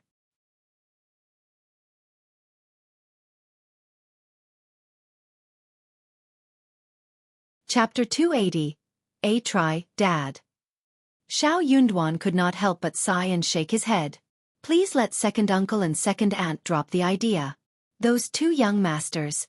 He was not going to tell him where Yuezhing Xiao and Xie Jingrong were really from. What if the news spread and reached Officer Qiao? That would be so troublesome. They are cultivated talents and from rich families. Moreover, in all likelihood, their parents have already arranged the marriage for them. I don't know whether they are engaged, but they are just my ordinary friends. How can I ask them about this? Aloes, the two families don't match at all. Ms. Feng sneered. True. Some people just don't understand who they are, and keep adding trouble to others. Yunduan has made some good friends, and if they don't hang out with Yunduan because of this embarrassing thing, he will lose important contacts. Let me tell you, if you ruin Yunduan's future, I will hate you forever. Eldest uncle frowned. I am not this kind of person, okay? I was just asking. Since they already have marriage plans, we can drop it, of course. Also, we need to have both parties satisfied before taking it further. But Meiling is also your niece. How can you look down at her? Can't you just say something good about her? She is at the age of getting married. Why can't you be nice to her? Miss Feng rolled her eyes. Okay, she is good. As long as she doesn't ruin my son, then she can do whatever she wants. You! Eldest uncle glared. Second uncle and Ms. Niu got annoyed as they heard the hesitant answer. Eldest brother, so whether or not those two young masters are not engaged is not certain, right? Why not mention the matter to them? What if either of them like Meiling? Yeah. Our Meiling is beautiful and diligent. Why can't she be a match? Just give it a try, okay? Eldest brother, you want Meiling to marry into a good family, right? If we lose this chance, we won't get any better ones. We can just try. All you need to do is ask what if they come together? We will be grateful to you forever. Yeah. Second uncle and Ms. Niu kept begging eldest uncle, who became really annoyed. He wanted to promise them, but he did not want to make a decision on behalf of Xiao Yunduan, so he answered briefly and hurried off. Ms. Niu snapped and sneered. Eldest brother is always talking about beautiful things, about how we are a family and should help each other. But I think that he is very selfish. Second uncle. Yes, you simply take Myling to their house when the guests come next time. Ah yeah. Ms. Niu's eyes sparkled. You are so clever. I will just do that. She felt a bit sour. I think that Yunduan is getting more promising and he should have more friends coming to his home in the future. I will watch out for his guests henceforth. We are open to anyone. She had to admit that Xiao Yunduan was cultivated talent and he was not befriending any farmers.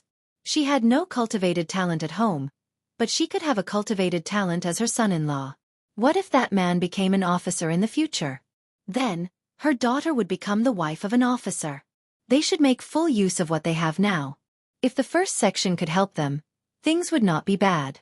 Xiao Yunduan and the others of the family did not know anything about this. So, no one mentioned the matter anymore.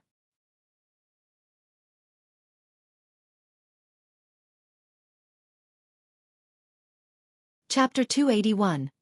Going back to the capital even though there was no mention, Chao Xian laughed inwardly, and told Xiao Yunduan that their second uncle and second aunt really liked dreaming.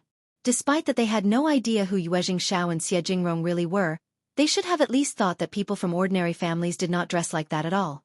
They wished to climb higher through marriage, but had they ever thought about whether the other person wanted to marry someone like their daughter? Soon it was the day when Xiao's men came to pick the watermelons. When it was dawn, the coachman as well as 2 page boys arrived. Apart from Ms. Fong and eldest uncle, everyone else was up, busy picking the watermelons. Eldest uncle also wanted to offer some help but Ms. Fong stopped him. Ms. Fong said, "You don't have to come along. There are already so many who are in the field, and it wouldn't work if everyone went there." In fact, Ms. Fong just did not want him to see what was going on in the yard. There were so many things in the yard, after all. Although they all knew that it was Chao Xian's personal property, the eldest uncle was never resolute, especially if he saw this. Hearing that, eldest uncle nodded and believed that it was true. So, he did not go over to help. The watermelons were very large, and with so many people helping out, the watermelons filled up the wagons within 1 hour. They had 200 watermelons altogether, and the total amount was 60 liang. 60 liang wasn't that much for the first section of the Xiao Funduscum. But it was a business without cost and the amount was enough to last for 4 or 5 years. Chao Xian did not share the money with the rest of the family, but she offered to make a delicious dinner that night. They cheered, especially Yang Xiaoni and Xiao Sanlang, who started looking forward to the dinner already. Even if Chao Xian did not offer to make dinner, the rest of the family would say nothing. They had cold, sweet and juicy watermelons every day for lunch, and that was a huge advantage for them. Chao Xian gave one to the coachman and the page boys respectively. The coachman and page boys were so happy that they kept thanking her. Watermelons were rare, and they were going to take them home for friends and family to eat. That would surely lift up their reputation. There were a few watermelons that were not ripe and Xiao would send some more men to fetch the remaining ones after a week or so. At this rate, they would come over at least 3 more times.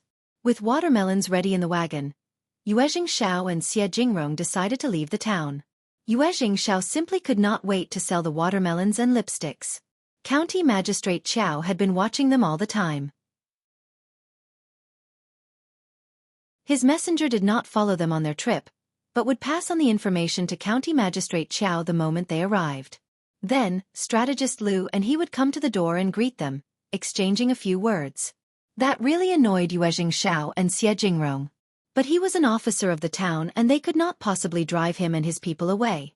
When they were just about to leave, County Magistrate Qiao came with Strategist Liu in a hurry, to see them off, making the 2 young masters feel irritated. Xiao complained. "What is County Magistrate Qiao doing here?" Xie Jingrong said calmly, "He is very anxious to return to the capital." Xiao was startled and burst out into laughter. Hurrying back to the capital? No wonder they wanted to get on well with the Xie family. He hoped that the Xie family could help him to get back to the capital. But this officer with such low competence would not return with a high title. Also, He would have to wait for a few more years before being granted even a small position.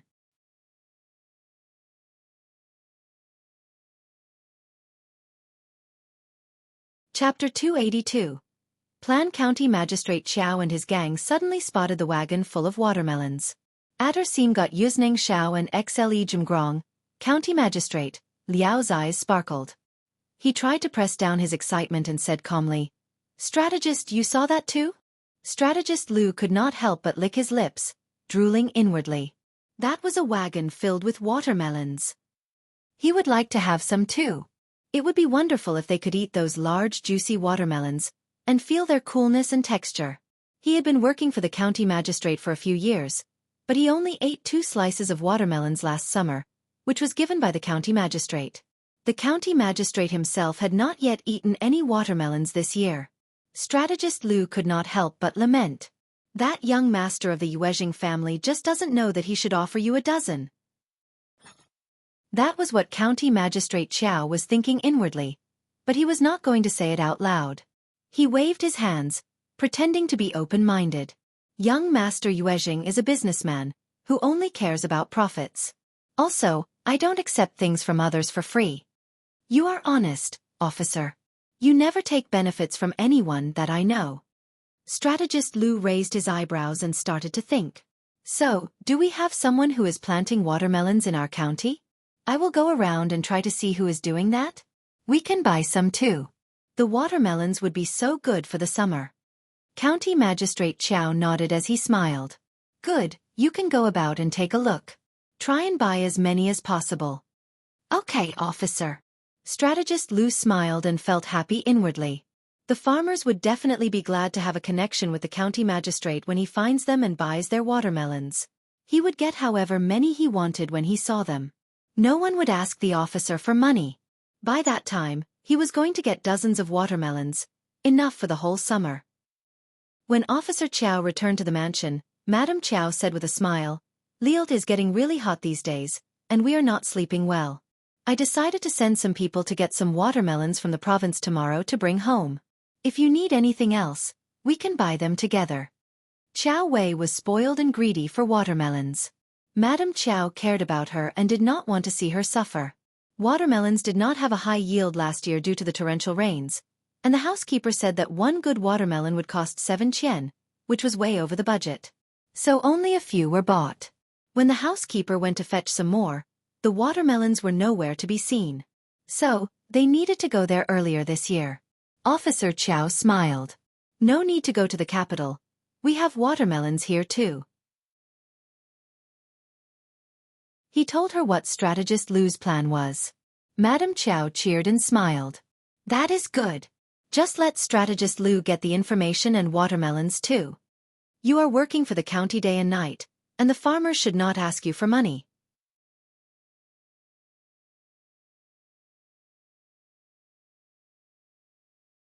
Chapter 283.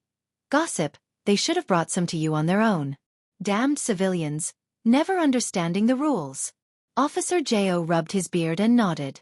He believed that his wife was right. Damned civilians. Madame Jao added. Young Master Yuezhing is also too arrogant. You saw them off. He should have given you some watermelons on his own. How dare he ignore you? Officer Jao, who was deeply hurt by Yuezhing Xiao and Xie Jinggrong's ignorance, felt very humiliated hearing what Madame Jao said. Young Master Yuezhing never thinks about those small things. Madame Qiao brought herself back and smiled. True.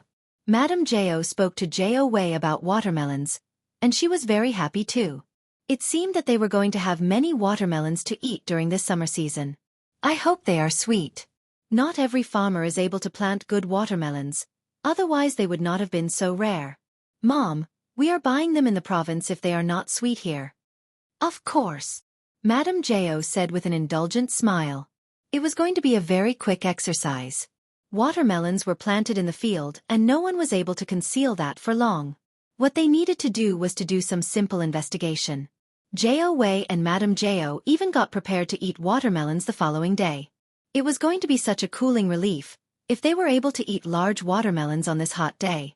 That was a tempting thought. However, 2 days passed and they could not see a thing. Jao Wei could not help but complain. They are so lazy. How can they be so slow as not to get an idea of where the watermelons are?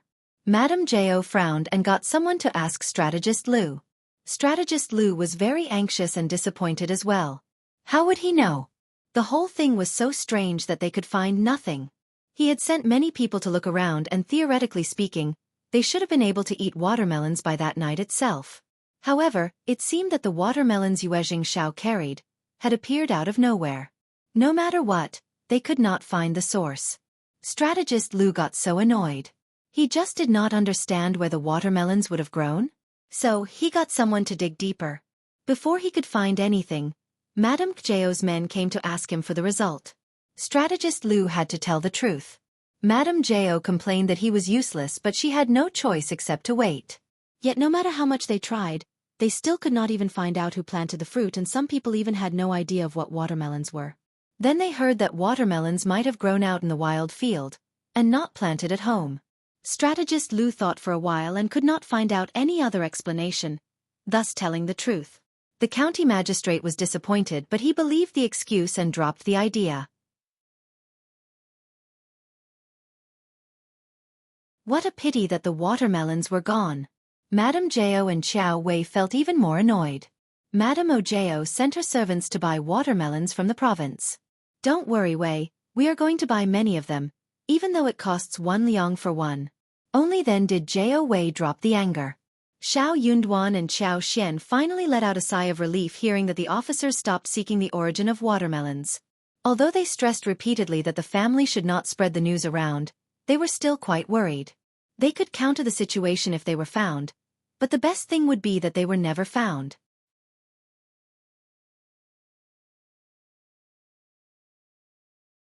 Chapter 284.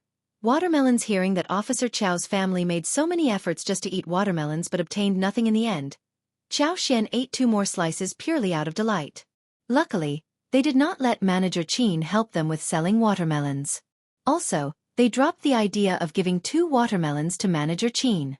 Xiao took the watermelons home but did not plan to sell them. Instead, he was going to give them away as presents. He gave Xie Jingrong 20 watermelons, 20 to his parents and kept 20 for himself. By this point, half the amount was gone. The watermelons were large and round, looking beautiful and tasting sweet. They were most suitable as presents. Especially in this weather, nothing was better than a few large watermelons. There were many watermelons in the market, and those fixed farmers already got their watermelons booked before they turned ripe. Therefore, those that could come to the market were not only quite limited in number but also unripe. Madame Jiao sent her housekeeper to buy the watermelon, and luckily, he ran into some cheap ones in the market the following day. Although the housekeeper said that it was just one of the leftovers and not very sweet, yet the housekeeper believed that the watermelons looked really good and sounded quite crispy from outside, thus buying them as good watermelons.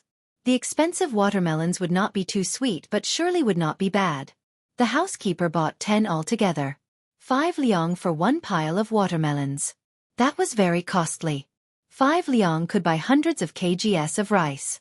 But he decided to tell his master that it cost 7 liang so he could save 2 liang for himself. Once watermelons as well as other things were bought, the housekeeper went back home early the next day. Madame Jiao and Jiao Wei got so happy when the watermelons arrived that they started to drool. Qiao Ko and concubine Du were serving them and feeling greedy inwardly. They knew that even 1 slice would be quite satisfying for them. However, when the maid broke open a watermelon, it looked really white with just a touch of redness. Worse, the skin was not at all fresh. After a bite, one realized that it had no taste, and the soft texture did not taste sweet or fresh at all. Xiao Wei spat and had 1 more cut up. But all the 10 watermelons were the same. Ah! Jiao Wei snapped. What rubbish did the housekeeper buy? Is he blind? He can't even buy 1 correct one. The more they wanted something, the less likely they were able to get it. That caused a huge disappointment and the anger arose involuntarily. Jiao Wei could not help but want to hit someone. She threw herself in Madame Jiao's arms and cried. What she wanted was to just eat 1 watermelon.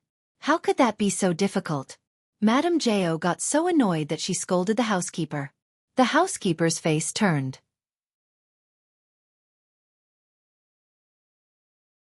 He begged for forgiveness continuously. He had not foreseen this. How could the farmer sell the rotten watermelons at such a high price? And the watermelons could not prove bad unless broken open. He was cheated too. Madame Jiao scolded him and ordered him to back off.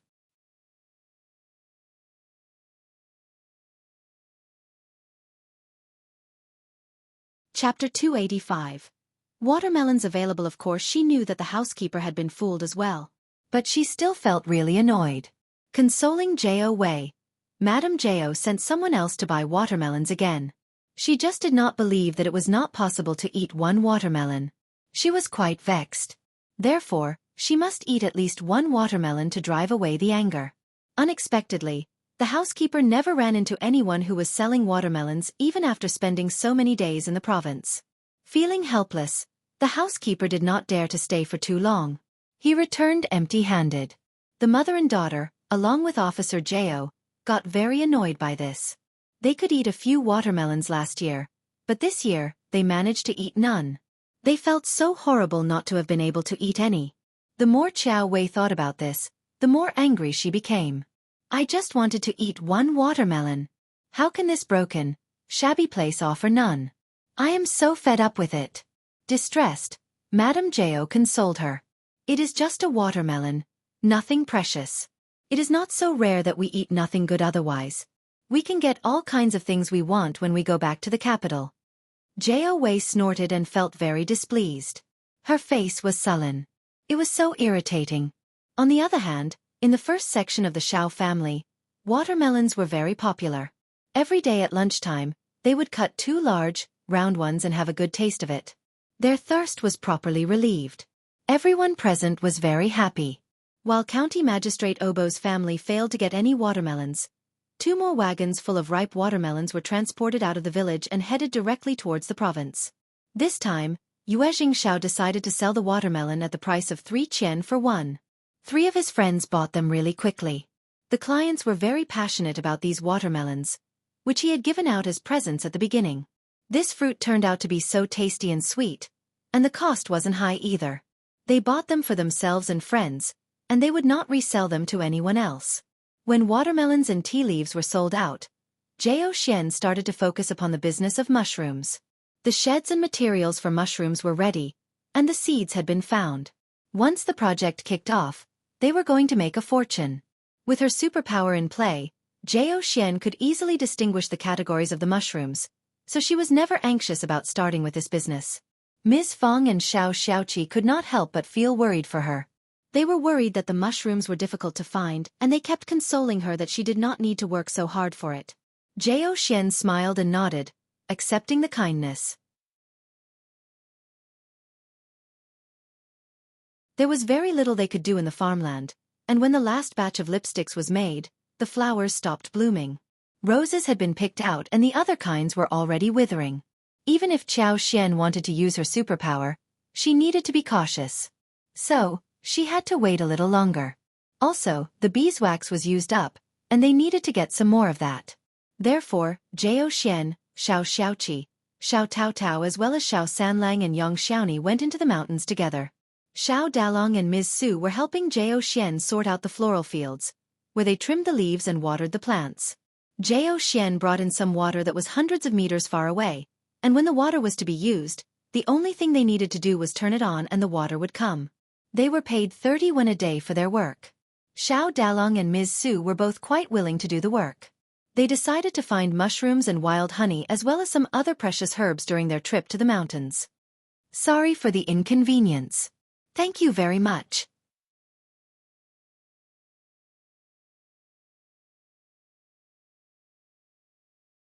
Chapter 286. Love shown off. Yang Xiaoni had never walked into mountains as deep as these, so she was both very curious and excited. She looked around, swinging her neck. Xiao Sanlang wasn't all that experienced, but he was very willing to show off his knowledge in front of his wife by bragging about how interesting things were in the mountains, and how was able to get numerous prey. Hearing him say all that, Yang Xiaoni could not help but look at him with admiration. Brother Sanlang, you know so much. Odeo Xian could not help but clog her ears as she walked next to them. They were too much. They managed to track down numerous mushrooms and got more than 35 to 40 kilograms of wild honey. Xiao Sanlang and Yang Xiaoni ate a lot of honey while they were dating, since he was very annoyed by how he got stung years ago. But later, they both got fed up. It was too much for them. But after so many days in the mountains, they only found 4 sites of snow fungus. Jiao Xian used her superpower every now and then, but she could not use too much of it. So they failed to find too many. Snow fungus were very precious, and once they grew, the values would be much higher than the other categories of mushrooms. Qiao Xian was not anxious. She was going to urge the already growing ones so they would be enough. Xiao Xiaoqi got a lot of things too. He had roosters and rabbits to take home, which were enough for the family to eat. They even got 2 honeycombs on this day, and Qiao Xian had a discussion with the rest of the family that they could cease the search after the next day. They were all quite exhausted. Also, they needed to work on the honey. Xiao Tao Tao and Yang Xiaoni both agreed. They believed that floral fields were more important, especially when the new flowers bloomed. They would need to work hard on it. Luckily, Xiao Xiaoqi got 1 water deer, chubby and large, weighing around 15 kilograms. Water deer should taste really good, but it was quite timid and ran fast. It was never easy to catch it. Therefore, even finding 1 water deer made everyone happy. They all turned to Jiao Xian, asking, "How should we make it?" Jiao Xian just could not help but feel a bit helpless. They now considered her to be the chef. But it was very easy to work as a chef. She just needed to work on the pot, whilst the rest were done by the others. She thought for a while and said, "Deer, wild sheep, and wild deer are almost the same.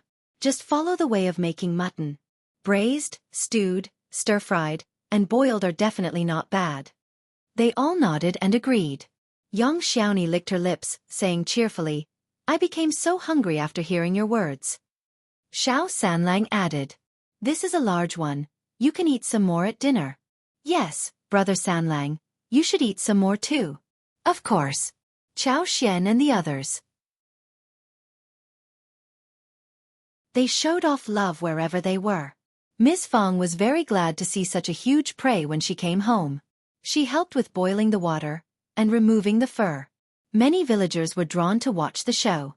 Such a large prey was rarely seen, and the villagers wanted to see what they were going to do with it. However, as they were watching the processing of the animal, a gray-haired old woman, together with 2 young men and 2 young women, arrived there. "Is this Ms. Fang's home?" They all turned to look at the newcomers. "Sorry for the inconvenience." "Thank you very much."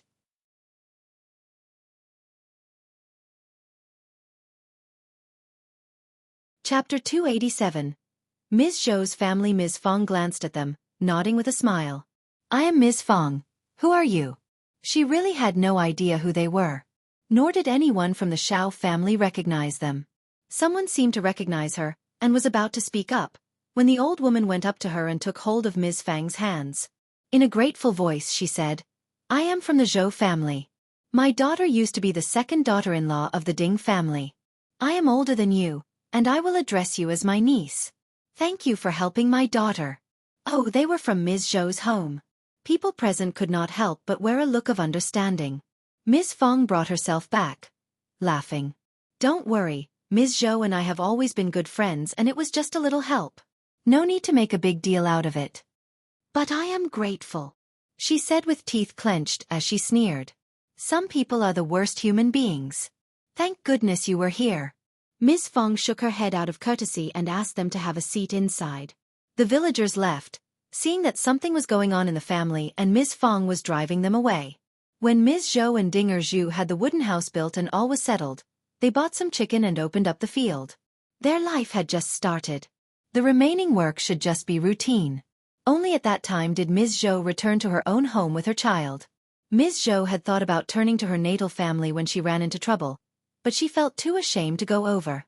When she went home and talked about the whole issue, the mother and the daughter cried a lot. Ms. Zhou had a brother who always cared about her. She was not very close to her sister-in-law, but they always talked in a friendly way. Hearing that, her parents and brother got so annoyed. Ms. Zhou spent one night at her mother's home, and the following morning, her parents, brother, sister-in-law and cousins all rushed to the Zhang village and hit Dinger Zhu. Ms. Zhou shielded him, but the whole family scolded Dinger Zhu angrily. They married their daughter to him only because he looked very honest. But now their daughter was suffering so much. Ding Erju cried too. He felt very guilty while facing his brother-in-law as well as his parents-in-law. His parents-in-law had always treated him well. Every time he visited them, they would kill the chicken to treat him and let him bring some food home when he returned. He even borrowed some grains from them. But he failed to protect their daughter, and let her suffer so much during the past few years. When she was done scolding her son-in-law, she took her children and nieces as well as her family to the fifth Grandpa Ding's home. She did not have her husband with her, who stayed back at home.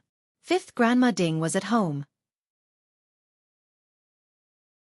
Seeing the Zhou family coming towards her, she was about to defend herself when everyone rushed forward and hit her. They ripped off her clothes, grabbed her hair, hit her face and pinched her arms. They spared no efforts to hit her. Fifth Grandma Ding's 2 sons were gone, and 2 daughter-in-laws were both absent. So she was mercilessly hit by the Zhou family. Also, she treated none of her daughter-in-laws well, and even if they were around, they might not have offered any help either. Sorry for the inconvenience. Thank you very much.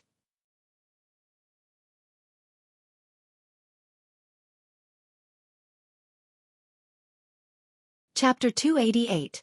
Purpose. Later, Madame Zhou took her son and daughter-in-law, rushing into Fifth Grandpa Ding's home and smashed everything. They broke every utensil in the kitchen and spilled the seasonings onto the ground. But for being a farmer's family himself and not wanting to ruin the food, they would have poured all the grain into the ditch. Fifth Grandma Ding's heart felt broken. She cried and kept calling her a bitch constantly. Annoyed, Madame Zhou hit her again. They were in the midst of the fight when the Ding family finally came home. The Ding family got so annoyed that they demanded the Zhou family to repay them. Madame Zhou snapped. Repay you what? You need to compensate me for my granddaughter's life first. Fifth Grandpa Ding could not hold it in. That was her fault. She was just a child. What did she know? You believe that she can think rationally? You were so cruel as to trap her in the ancestral hall, and not allow her to eat or drink anything. Fifth Grandpa Ding felt so strange when he heard this. How did she know about not getting any food? Fifth Grandpa Ding flushed out of anger. He shivered and could not utter a sound. Madame Zhou sneered. My daughter and my son-in-law are not lazy, are they? They show respect to you, right? Still, you drove them out without giving them any share in the properties. How dare you separate the family like this? Ding Sanju snapped. It was them who wanted to do so. Oh really? But you allowed them to go away, right? They were forced to move out without getting anything. It is ridiculous. Ding Sanju got very annoyed but was speechless in the end. Madame Zhou glanced at them and sneered. Since you drove them out, the relation has been cut off directly. Don't ever dare to come to us for anything good in the future. If I ever find out that you are doing so, I will slap you to death. Fifth Grandpa Ding shivered out of anger. They should never come back home too. I won't accept them either. We won't. Madame Zhou sneered. Bear it well in mind. After the chaos, they thanked those who had helped their daughter before, and then they headed to the first section of the Xiao family to express their gratitude. Although many people helped the couple, the first section of the Xiao family had given the biggest help. They even arranged the future for them. The Zhou family were very grateful to them, and they definitely would come to the door to express their thanks. Ms. Fong could not help but sigh, telling Madame Zhou that everything would be fine. Madame Zhou shed some tears and thanked them again, before leaving. Ms. Fong liked Madame Zhou's straightforward personality. Madame Zhou was a very straightforward person who had taught her daughter to be kind. But that did not become a merit. Ms. Fong could not help but feel bothered. It seemed that her Tao Tao was too kind as well. She should be taught to be fierce too, maybe? The family affairs of Fifth Grandpa Ding's home became the gossip for many people and it went on for a long time. The whole family got so annoyed but they did not dare to turn to the Zhou family for any sort of repayment. They had to accept the loss. Sorry for the inconvenience. Thank you very much.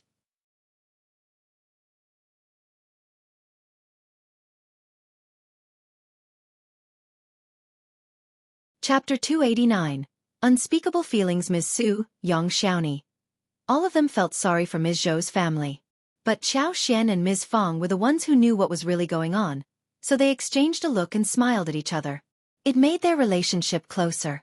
The water deer was soon handled and the meat was sliced. They were aware that the internal organs were good things too, so they held them in a basin. It was a huge animal that should be shared with the other sections of the family, so Ms. Fong asked Xiao Sanlang to cut a few medium-level meat for them. She was not going to deliver it, nor would she let Tao Tao do that. She asked eldest uncle to do so personally. She decided not to get involved with them in any case. Eldest uncle was very displeased, but he said nothing to counter her. Sure enough, the second and the third sections of the family complained about getting very little meat. They did not say it straightforwardly, but that was exactly what they meant. Eldest uncle was feeling rather displeased inwardly. But the first section of the family did not care. They started the fire and put all the inner organs inside the pot, adding different kinds of spices for braising. The other stove was heated as well. The water deer was cut into different sizes of diced and stewed on the dried bamboo. Ms. Su was slicing the meat for frying while Chao Xian intended to make a dish of stewed ribs. Stewed ribs were easy to make. Rice and glutinous rice were soaked a little, fried in a pan until they turned brown, then ground and a little salt was added. She had planned to add the 5-spice powder, but it was not present at the moment. So she could only make a simpler version of it and try to see what it tasted like. Chao Xian did not think that it was going to taste bad, because the fried rice smelled good. Then she could add some more spices, like star anises, fennels and cinnamon to make it fragrant. When it was time for dinner, a table full of delicious water deer was brought to the table. Everyone was attracted to the stewed water deer meat immediately. That is a new dish? It looks really delicious. They just could not wait to touch the dish. The meat smelled fragrant, and the rice flour over it had locked the freshness of the meat. As the scent of rice and meat were combined, it tasted best when eaten hot. Chao Xian had not eaten this kind of dish in a long while, and she had not expected that water deer, when made this way, would taste especially fresh. Then, she could make some more similar ones. The following day, Chao Xian suddenly felt a bit tired. She suggested that they should deal with the already existing honey first and get the beeswax, before paying a visit to the mountains. Chao Xian's suggestion catered to what others were also thinking.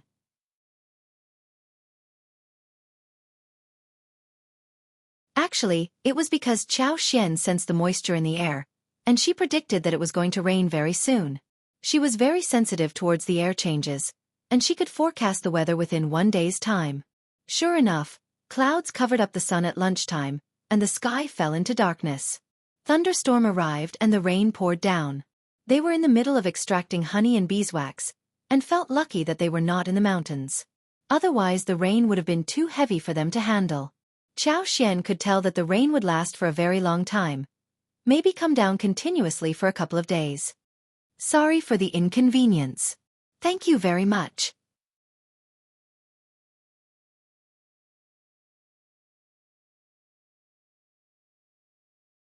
Chapter 290. Watermelon candy that was good. In this way, flowers would grow even more vividly.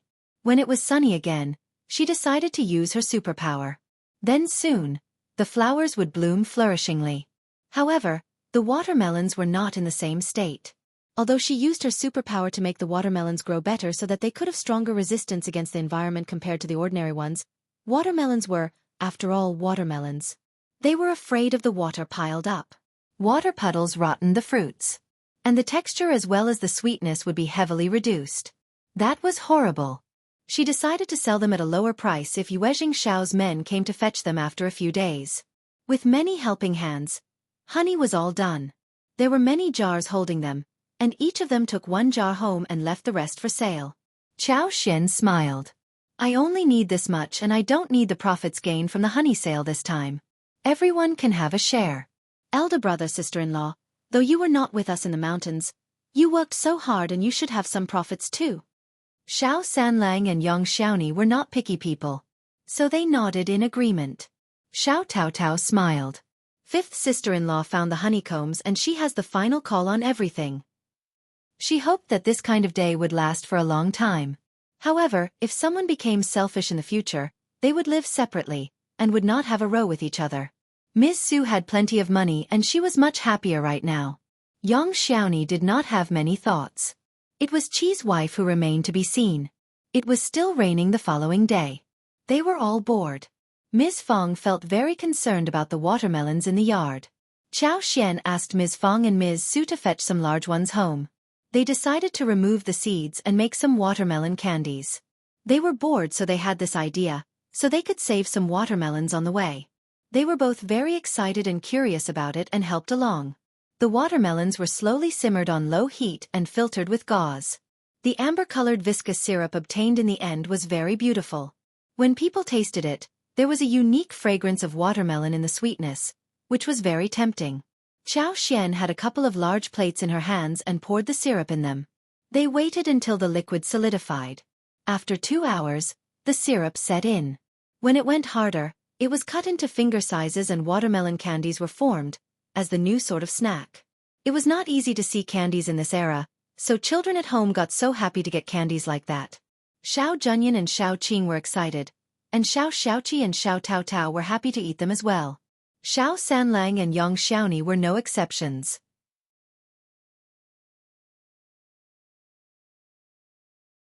Both of them were so happy about it. Xiao Xian tasted one and felt really satisfied. She gave it to Xiao Yunduan and smiled. Sweet, huh? The watermelon candies could be good snacks, handy and tasty. We can buy some yellow paper to wrap them up next time we go into the town, and we can save them in the jar. When they made the candies in the future, they could also add some crushed peanuts, crushed walnuts, raisins, mint juice, rose juice, osmanthus. That meant that they could eat all kinds of candies. Sorry for the inconvenience. Thank you very much.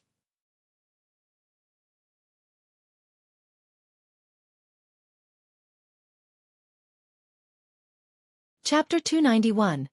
Chaos. She could ask Yuezhing Xiao to find a carpenter who could make some silver or bronze candy models to shape the candies and future potential cakes. The more Xiao Xian thought about this, the more motivated she was. Seeing her sparkling eyes, Xiao Yunduan could not help but smile and nod. Your ideas are never bad. Xiao Xian chuckled and exchanged a look with him. I think so too. The two of them smiled at each other. Xiao Xian picked some tomatoes for stewing. She made a jar of ketchup and asked Ms. Su to yeast the pasta. She was going to make ketchup with egg noodles. Ketchup was a very good thing. She could save some to make sugar-coated ribs or braise the tofu.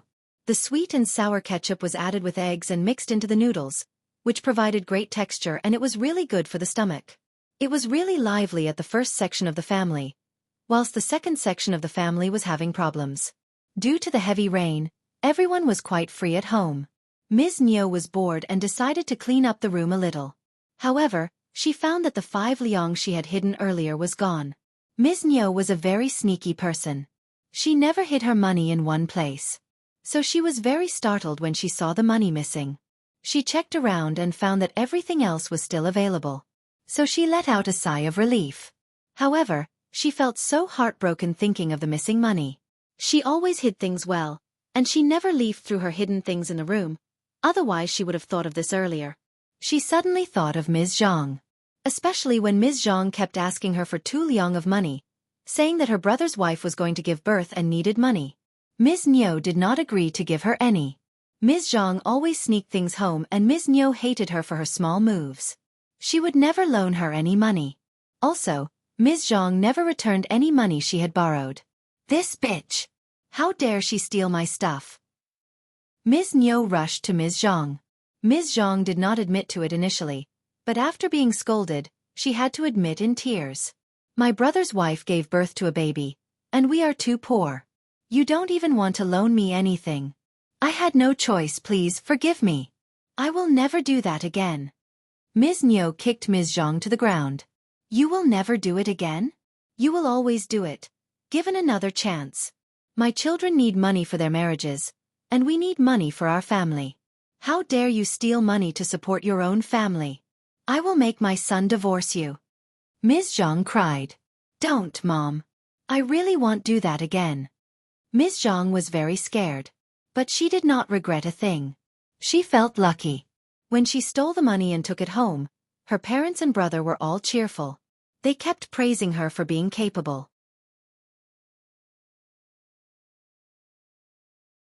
That made her feel so satisfied and gratified. She believed that she had done a good deed. Her brother was the only son of the family and he needed to be treated well. Sorry for the inconvenience. Thank you very much.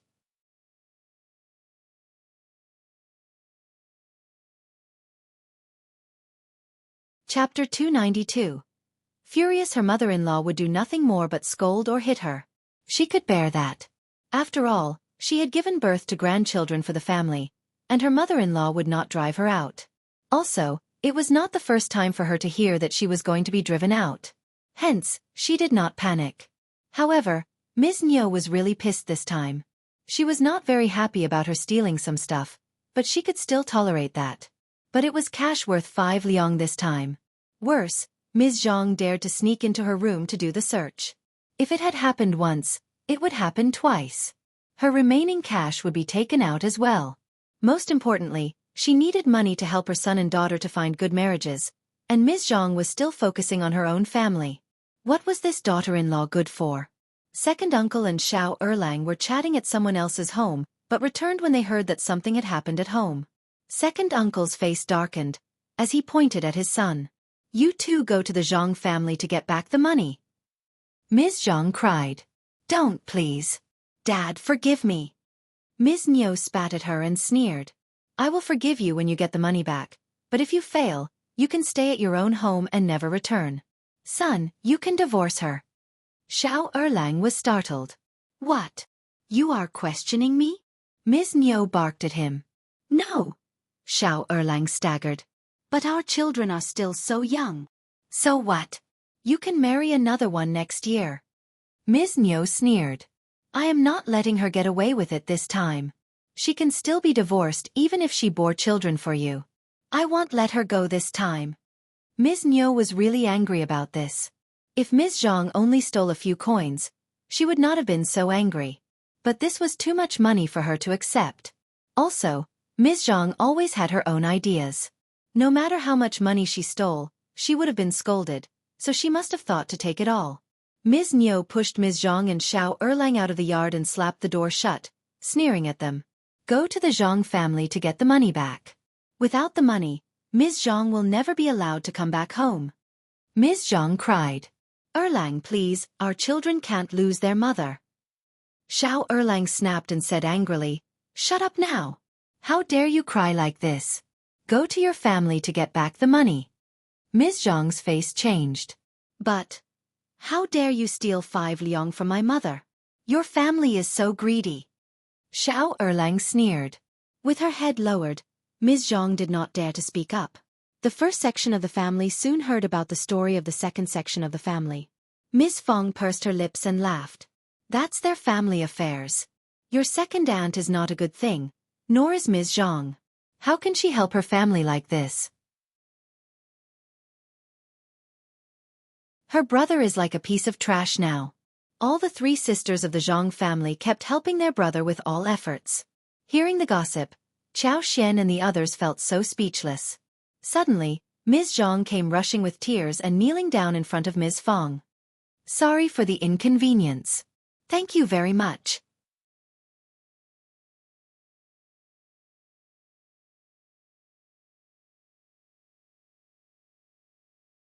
Chapter 293. Begging. Ms. Zhang begged tearfully as she said to Ms. Fong, Please help me. Mom says that she is going to throw me out of the family, but my children should never lose their mother.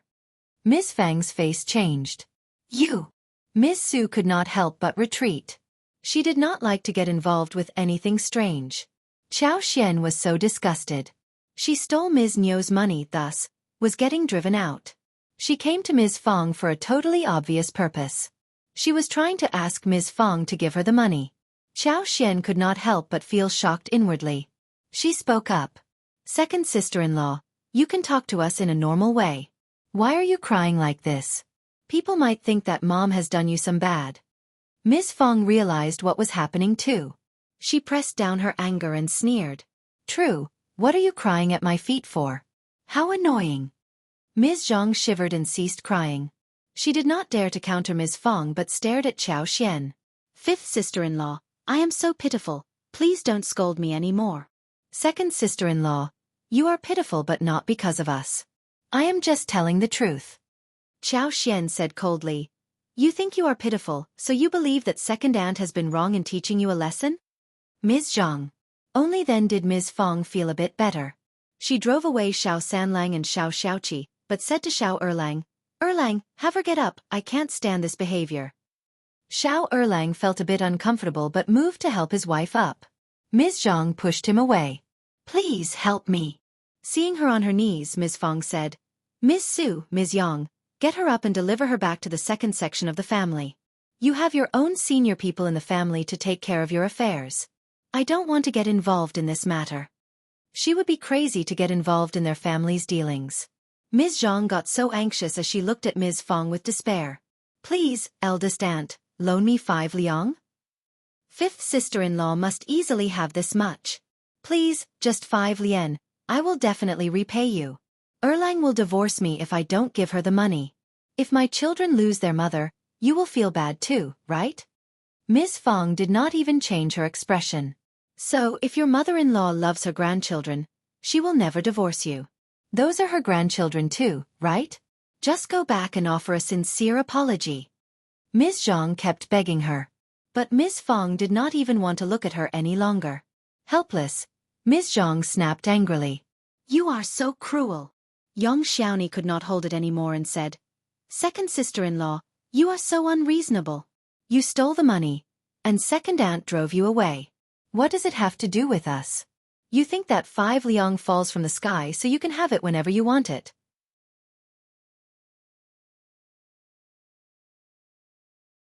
Ms. Zhang burst out in tears and was finally pulled away by Xiao Erlang. She went back to the Zhang family with Xiao Erlang against her will. Ms. Fong sneered. Okay, just leave them alone. We will never get involved with such stupid things. Chao Xian and Yang Xiaoni nodded in agreement. Really stupid things. But Ms. Zhang was really bold enough to steal money from Ms. Niu. This woman had been too obsessed with helping her brother to understand what was going on. Soon, eldest uncle hurried home and asked Ms. Fong. I heard that Ms. Zhang is being driven out of the family. What is going on? Sorry for the inconvenience. Thank you very much.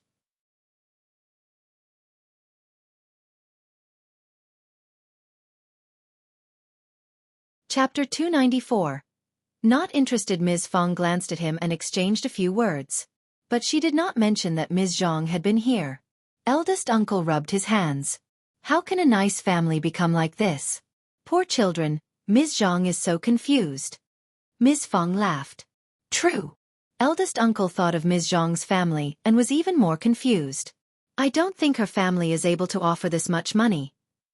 Ms. Fong replied. Then, we will see if they love this daughter of theirs.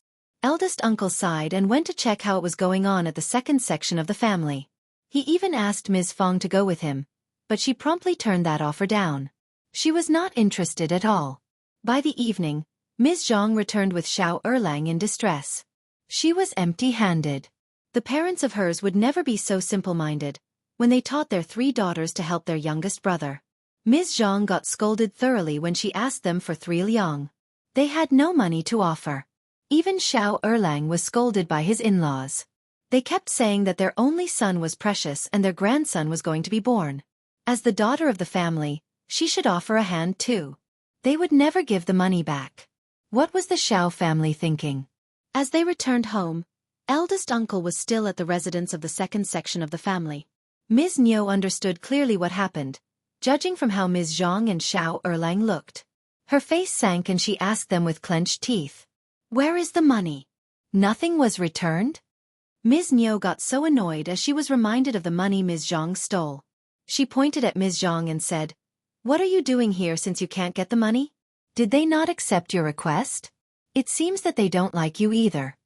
Ms. Zhang covered her face with her hands, begging. Mom, please, I don't dare to do that ever again. Ms. Zhang had never expected that Ms. Niu would get so angry this time. She felt kind of regretful. But how her parents and brother reacted disheartened her as well. Yet she was more scared right now, fearing that Ms. Niu would really drive her out. What are you crying for? Ms. Niu shouted and pushed Ms. Zhang out of the house. Just get out of here. Go back to your own home. I am not joking with you. Xiao Erlang could not stand it anymore and defended his wife. Mom, please. Just shut up. Ms. Niu snapped angrily. We can't have a thief at home. Your brother and Meiling are about to find a marriage soon, and the dowry and wedding gifts are not yet settled. She stole our money and you are still defending her. Chaos arose in the family. Eldest uncle rushed back home and told Ms. Fong, "Loan 5 liang to my brother's family. They will return it soon. It has something to do with Xilang and Miling. We are not joking here.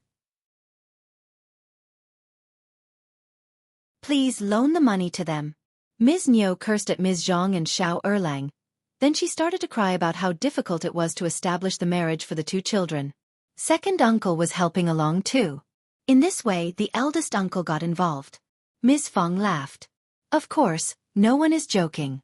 So, did Ms. Zhang not get any money from her family? Eldest uncle frowned. You know pretty well what they are like. Yes. Ms. Fong sneered. The Zhang family are shameless Daod Li. And they've deserved to get nothing. We are good people and hence, we are cleaning up for them, is it? Sorry for the inconvenience. Thank you very much.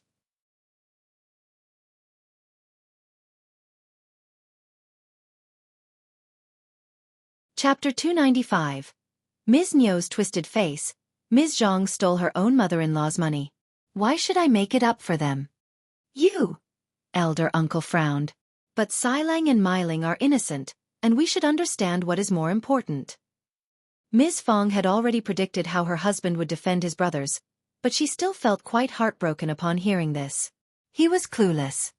He kept saying that he needed to protect his brothers and their families, but none of them respected him as the eldest in the family. Xilang and Miling were innocent, true, so they should go to those who caused them trouble, not to others. But Ms. Fong was too lazy to explain it properly to her husband. Her husband had no sway in the family because she was the one who made the decisions, not him. Ms. Fong said, "I don't have any money." We have nothing? Eldest uncle did not believe her. He sighed emotionally. Don't worry, they will definitely pay us back. They are just a little tight in hand right now, and they need to establish marriages for their children soon. You all work for Ms. Chow, everyone is paid, right? Ms. Fong nodded and said calmly, "True, but Yunduan needs to visit the college every month and he needs money too." He has it all. Elder uncle gasped, asking in disbelief. Really? He did not quite believe what Ms. Fong said. But Ms. Fong did not care if he believed her. She had the final say. Yes, yes. Eldest uncle fell silent. Ms. Fong sneered. Well, I think that they can go to the Zhang family themselves. What are they afraid of? Ms. Zhang needs to be taught a lesson anyway. Otherwise she will make the same mistake again and again. That is not acceptable. They can either keep their faces or their money. Eldest uncle felt distressed and walked to the second section of the family. Ms. Niu and second uncle got very disappointed when they saw that he had no money with him. Eldest brother was the master of the family. But he had no say about a thing. They did not need to bother with him anymore, since he was so weak. Ms. Niu could not stand it anymore and asked, "Ms. Chow has no money either?" "I believe that she just wants to keep the money for herself." Eldest uncle did not know how to respond. He also believed that Chow Xian had money. Look at the watermelons she had sold. But she was not going to loan them any.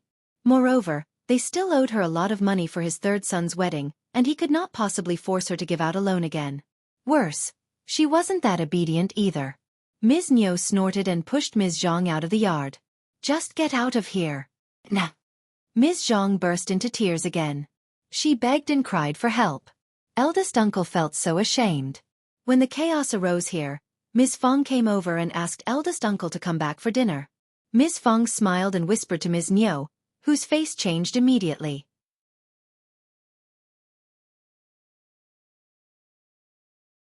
Ms. Fong glanced at eldest uncle. "Are you coming back? Else you can stay at your brother's home for dinner, and we will eat by ourselves." Ms. Niu suddenly urged him.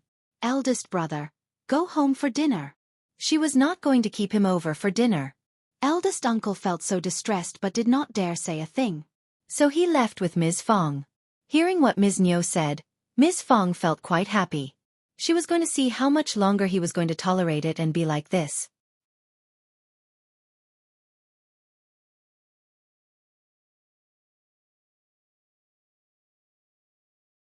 Chapter 296. Saddened Ms. Niu thought for one whole night before deciding to go and get the money back herself. She must get the 5 liang back. Therefore early next morning, Ms. Niu, second uncle, Xiao Erlang and Xiao Sailang headed straight to the Zhang family and started to rummage through their home, until they eventually found 5 liang. The Zhang family had been living a very rich life after getting so much from the daughters' husbands. The money Ms. Zhang brought home was still untouched. Ms. Niu recognized her money immediately. With money in hands, the second section of the family felt really satisfied. That son of the Zhang family was just a stupid and timid person, who retreated and hid in a corner. The old lady and her husband cried, but Ms. Niu sneered. Ms. Zhang stole the money from my room and it is right for me to take it back. Stop crying. One more theft, and Ms. Zhang is out of my family. You should never cause her any more trouble in the future. Feeling proud, Ms. Niu dashed off and left with her family. Ms. Zhang had no idea what they did behind her back. Ms. Niu was really relieved and showed off the money in front of Ms. Zhang as soon as she returned home. Ms. Zhang was shocked. She snapped. How can you do that, Mom? Ms. Niu sneered. I can definitely do it. You stole my money. Also, if you dare to do this one more time, I will go to the Zhang family directly. Pale, Ms. Zhang staggered in distress. She started to cry in sadness.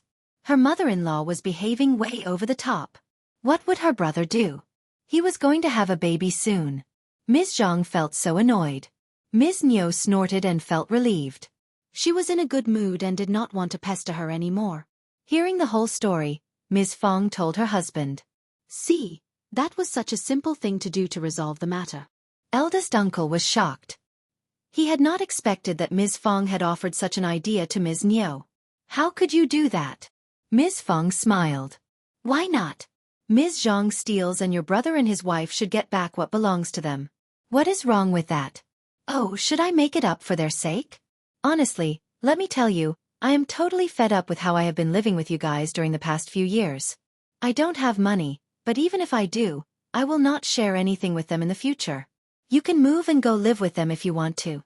Our children are all grown up and Qi and Tao Tao have their brothers and their wives to help when they need a wedding. It doesn't matter if you are here or not. Also, in this way, you can work for your brothers devotedly, and we won't drag you down.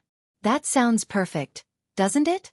Ms. Fong had no intention of getting involved with what happened to the second section of the family, because it had nothing to do with her.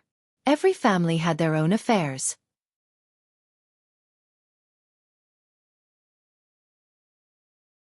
But they kept pestering her again and again. Ms. Zhang made the mistake, but she was being forced to make up for it. That was never going to happen again. Ms. Niu and her husband were cunning and kept coaxing her husband.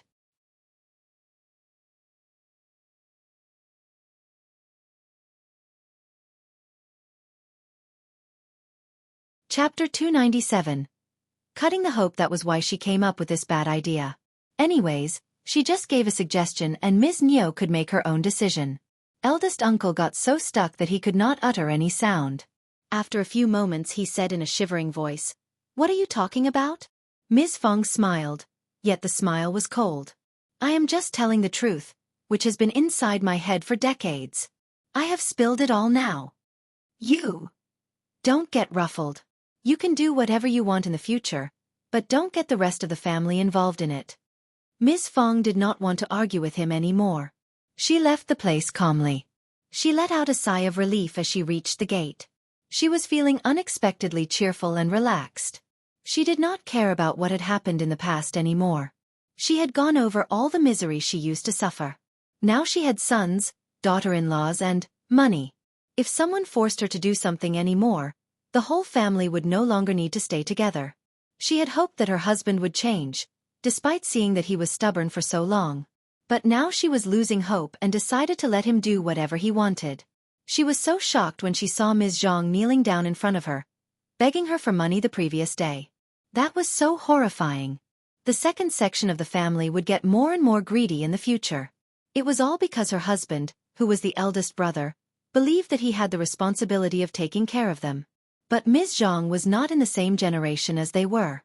Then, how could she be so shameless to come to her with this request? Was her husband going to take care of his own brothers as well as their children? Ms. Zhang dared to do so only because she had learned that from her in-laws. She also believed that the first section of the family should take care of everyone from the second section of the family. She had not lived a smooth life for decades, and could forget what happened in the past. But she was never going to allow such things to happen to her children. She had to cut off the tendency right here and now. It was good that her children were all nice people. After Ms. Chow married her son, the whole family started to get better. Her husband did not dare to make Ms. Chow do whatever he wanted. After all, she was from a noble family. When her husband could not make Ms. Chow do what he wanted, then he would not be able to make the others do whatever he wanted. Ms. Fong felt refreshed in her mind. Ms. Chow was their lucky star. After hearing the truth, Ms. Zhang staggered back to her home, wanting to console her parents and make an explanation. However, her mother, who was feeling so regretful about the money, snapped at Ms. Zhang. "Do you have any money with you?" Ms. Zhang got startled and said in a small voice, "No. No, I don't." "Then get out of here," she barked. "You are useless. I raised you because I wanted you to help us. We don't need such a useless person like you here." Ms. Zhang cried, yet she did not have the chance to defend herself, before getting driven out by her mother. Ms. Zhang had no choice but to cry all the way back home. She thought for a while and rushed to the first section of the Xiao family. "Eldest aunt, it was you who told my mother-in-law to steal the money from my home, right? How could you do that?" Ms. Feng sneered. "Was that your mother's money? I told your mother-in-law to get back what belonged to her. That is not stealing. You have to make a clear distinction between right and wrong."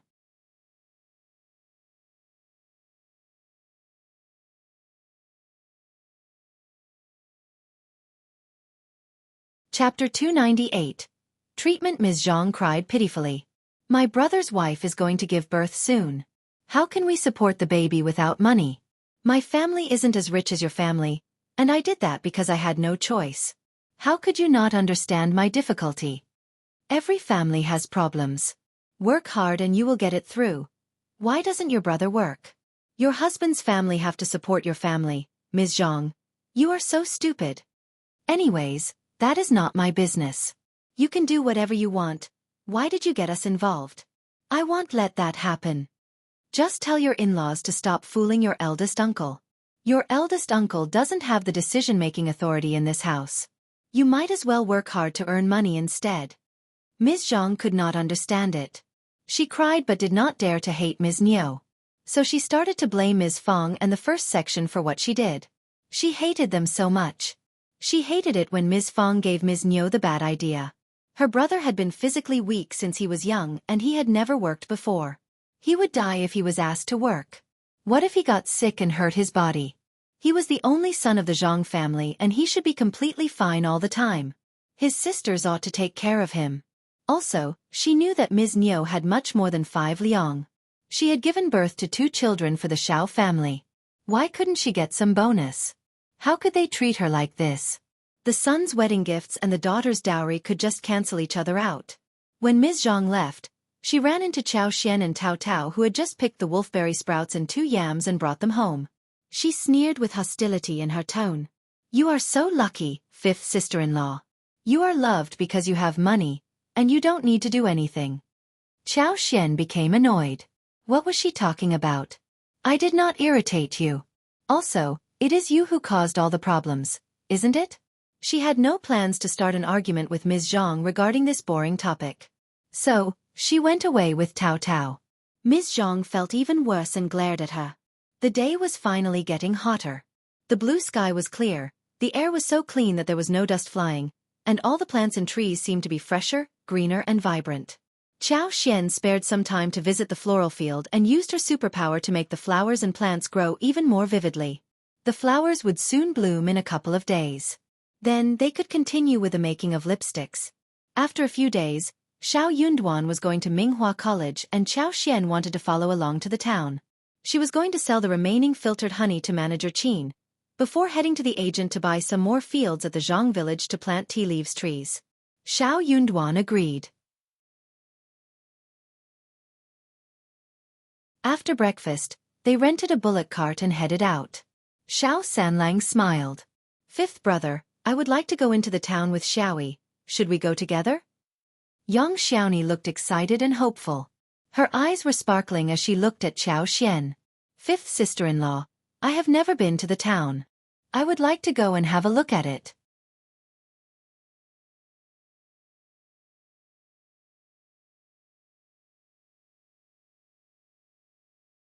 Chapter 299. Random talk. Xiaoqi and Tao Tao also came there and stood. Both of them had been to the town numerous times, but it was bustling there and they would like to visit again. Xiao Xian smiled at Xiao Yunduan. What about all of us going there? Before Xiao Yunduan could respond, everybody cheered. Okay, let everyone head there. Great! We promise not to run around. Also, we can talk on the way there to keep everyone entertained. Brother Sanlang, I want to buy some good food to eat. Xiao Yunduan smiled helplessly. Okay, let's go. Xiao Xian whispered to him. We should go separately later. We have to visit Zhang village and check out our place. Xiao Yunduan nodded. Okay. They had just stepped out when Ms. Zhang came over after finishing the laundry by the riverside. Although what happened the day before disgusted everyone, and they all pretended not to see her, someone said, second sister-in-law. Ms. Zhang showed a sneering look. Is everyone heading to town? Rich people. I wonder how much longer can fifth sister-in-law's dowry last. It basically meant that the first section of the family was using Xiao Xian's dowry and spending her money. Worse, Xiao Xian was cheering them on like a stupid person. Having said the words, Ms. Zhang stood still. Xiao Sanlang could not help but respond. Second sister-in-law, you are wrong. We are not using fifth sister-in-law's dowry. Yang Xiaoni pursed her lips and supported her husband. True. Xiao Yunduan added. Where did you get this idea from? You better not talk like this without evidence. Ms. Zhang sneered. Xiao Xian smiled and felt helpless. Actually, I don't understand why there are always people who consider me to be a stupid person and worry about my dowry all the time. It doesn't have to be like this. Ms. Zhang felt stuffy in her chest and could not give any response. She felt a bit dumb. Seeing the 2 jars on the cart, she suddenly asked, What is this? She reached out to pick up the lid. No one had expected that she would be like this. They were all startled and failed to stop her. Ms. Zhang removed the lid and felt the scent of sweetness coming to her nose. She could not help but swallow down her saliva. Her eyes widened. This is honey. Ms. Zhang could not hide her happiness. Where did you get all this honey? Xiao Sanlang was the one who responded. Found in the mountains. They were heading into the town with honey. So Ms. Zhang said, You are selling it in the town. All of them had a weird expression on her face. Why had they not stopped Ms. Zhang earlier? Xiao Xian nodded and said openly, Yes, it can get us a lot of money when sold in the clinic. Ms. Zhang's teeth clenched and she glared at Xiao Xian. Xiao Yunduan defended Xiao Xian and said politely, Anything else you want to say? If not, we are leaving. Miss Zhang snorted and said nothing more. Xiao Sanlang continued walking towards the cart. Second sister-in-law will definitely tell second uncle and second aunt. What should we do now? Xiao Tao Tao felt quite worried. They exchanged a look among themselves and felt the same. Xiao Xian chuckled. Doesn't matter. Actually, they will sooner or later know about what is going on with our family. But so what? What can they do about? You're tuning in to the Wisdom Diary YouTube channel. Don't forget to subscribe and join us on this journey to catch the most captivating stories.